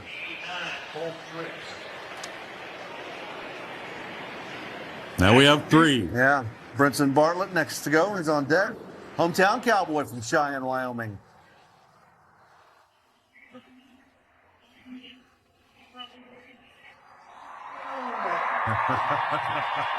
Might as well crank the Definitely favorite, Jeff. Yep.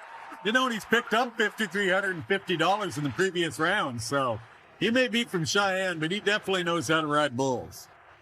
Brinson Bartlett, Black Diamond. This bull's only been ridden 2 times ever, but it's nice to see that he's been ridden twice. Yeah. No time like the present to get number 3.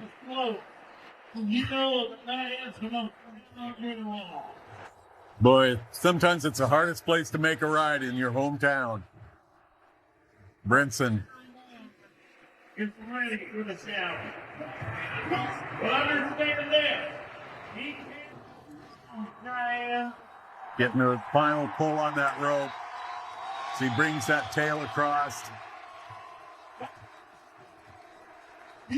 Finish it off with this wrap, and then just kind of ease up and get out of there. 88.5.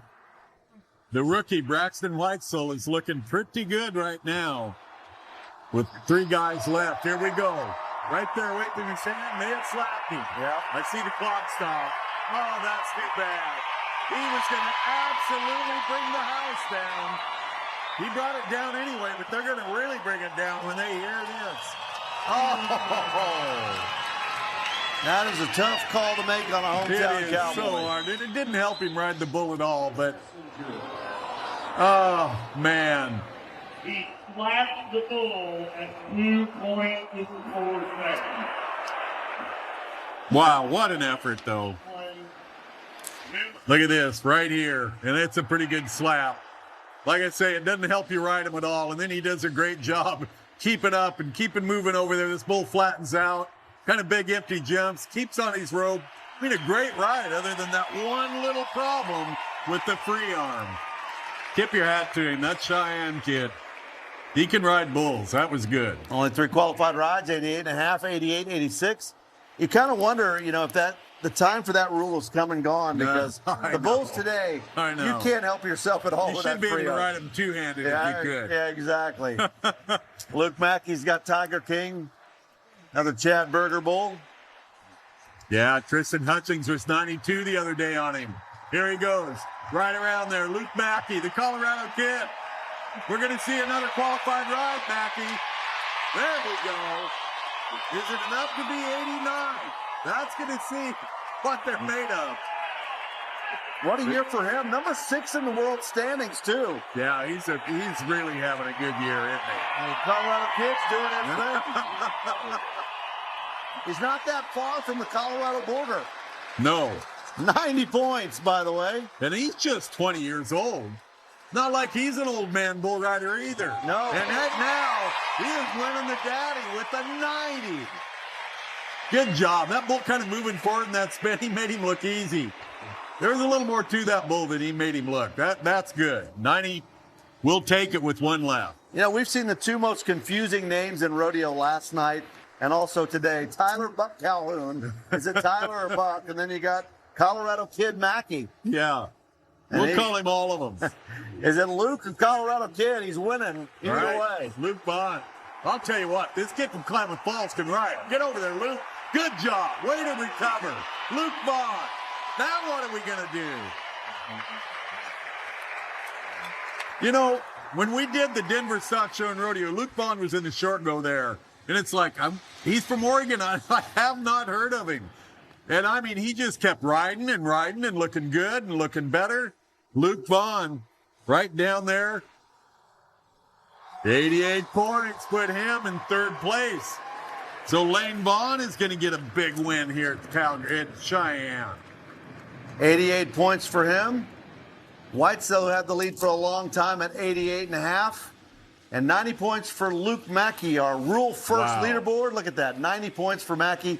Whitesell at 88.5. And we gave so much pub to those guys that are way up in the world standings. It's the unsung heroes who get it done today, like the Colorado Kid. Here's Katie.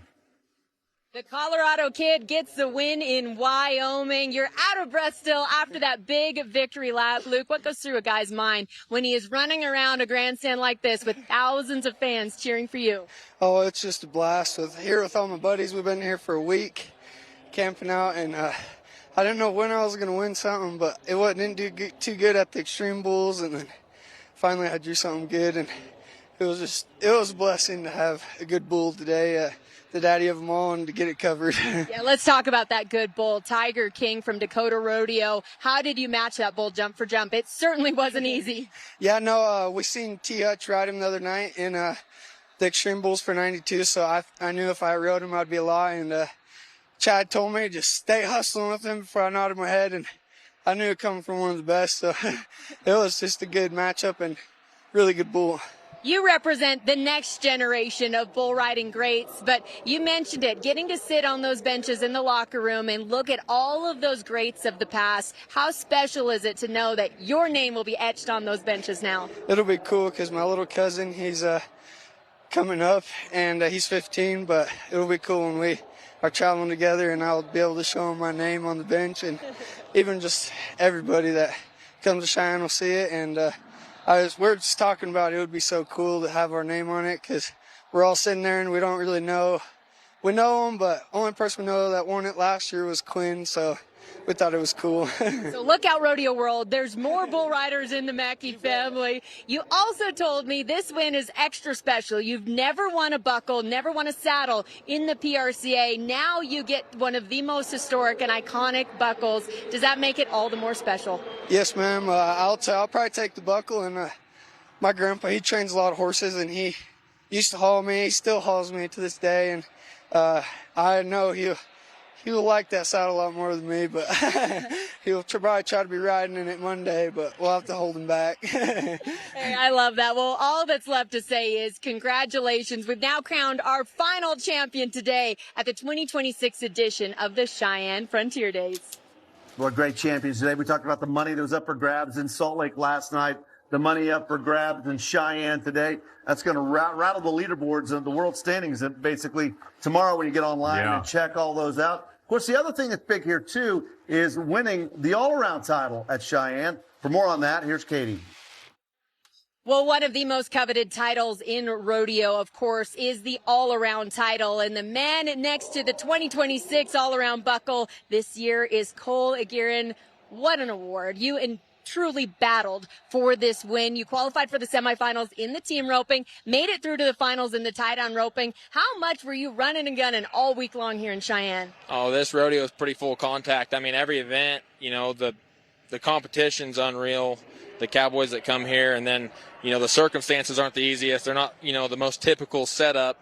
So, I don't know. It feels kind of hectic, and we're going from rodeos coming back, going to rodeos coming back, and just fortunate to be able to, you know, have a good week here. And I know for you, being a cowboy comes first and foremost, whether it's inside rodeo arenas or out on the ranch. Does that make this award all the more special? Oh, absolutely. And, you know, I grew up on a ranch in Jordan Valley, Oregon, and, you know, we dreamed of stuff like this. You know, as kids, we'd rope the fast lane, and, you know, when we were tying goats and whatever we were doing, we dreamed of these moments. And so it makes it that much more special for sure. Tell me about the herd of horses behind this title. I know you couldn't do it alone, and you give a lot of credit to those. Yeah. The gray head horse I was riding, it's my dad's horse. We call him Newt. He can haul butt, and he's tougher than all get out. He's really good at these kinds of setups. And then I was riding my roan calf horse. We call him Stoner. He's 8 years old. He's great. He don't have no papers. Newt, he's 10. But they're both good horses for these setups, and I'm fortunate to be able to ride them. Me and my dad have trained them, and so that's kind of fun too. You know, they're both horses that we didn't go buy. We made them ourselves, so that's kind of special to me and him for sure. Yeah, ones you can certainly be proud of. And I know there's somebody that is very proud of you, and that is your dad. How proud are you to carry on this family tradition? Oh, I'm just grateful to have the opportunities that I've been given from him and my family and my Savior Jesus Christ. And, you know, without all of them, and especially my Heavenly Father, I wouldn't have the ability nor the means to do this. So this win goes out to them as much as it goes out to anybody, and especially me. So, what a true champion, both in and out of the arena. You're all around for 2026.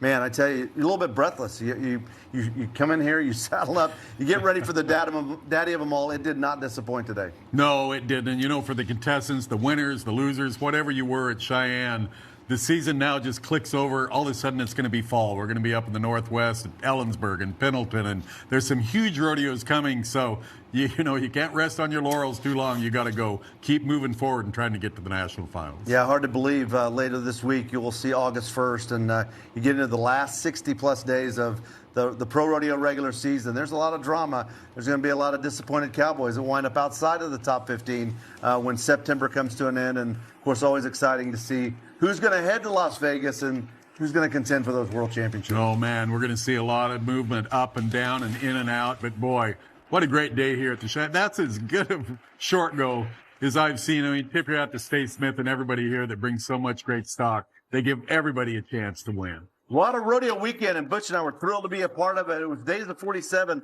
last night from Salt Lake City, and right on into the daddy of them all on this championship Sunday afternoon. Thanks for watching, and don't forget, check those world standings tomorrow. Lots of changes. Rodeo's regular season for 2026 is on a collision course with the final day.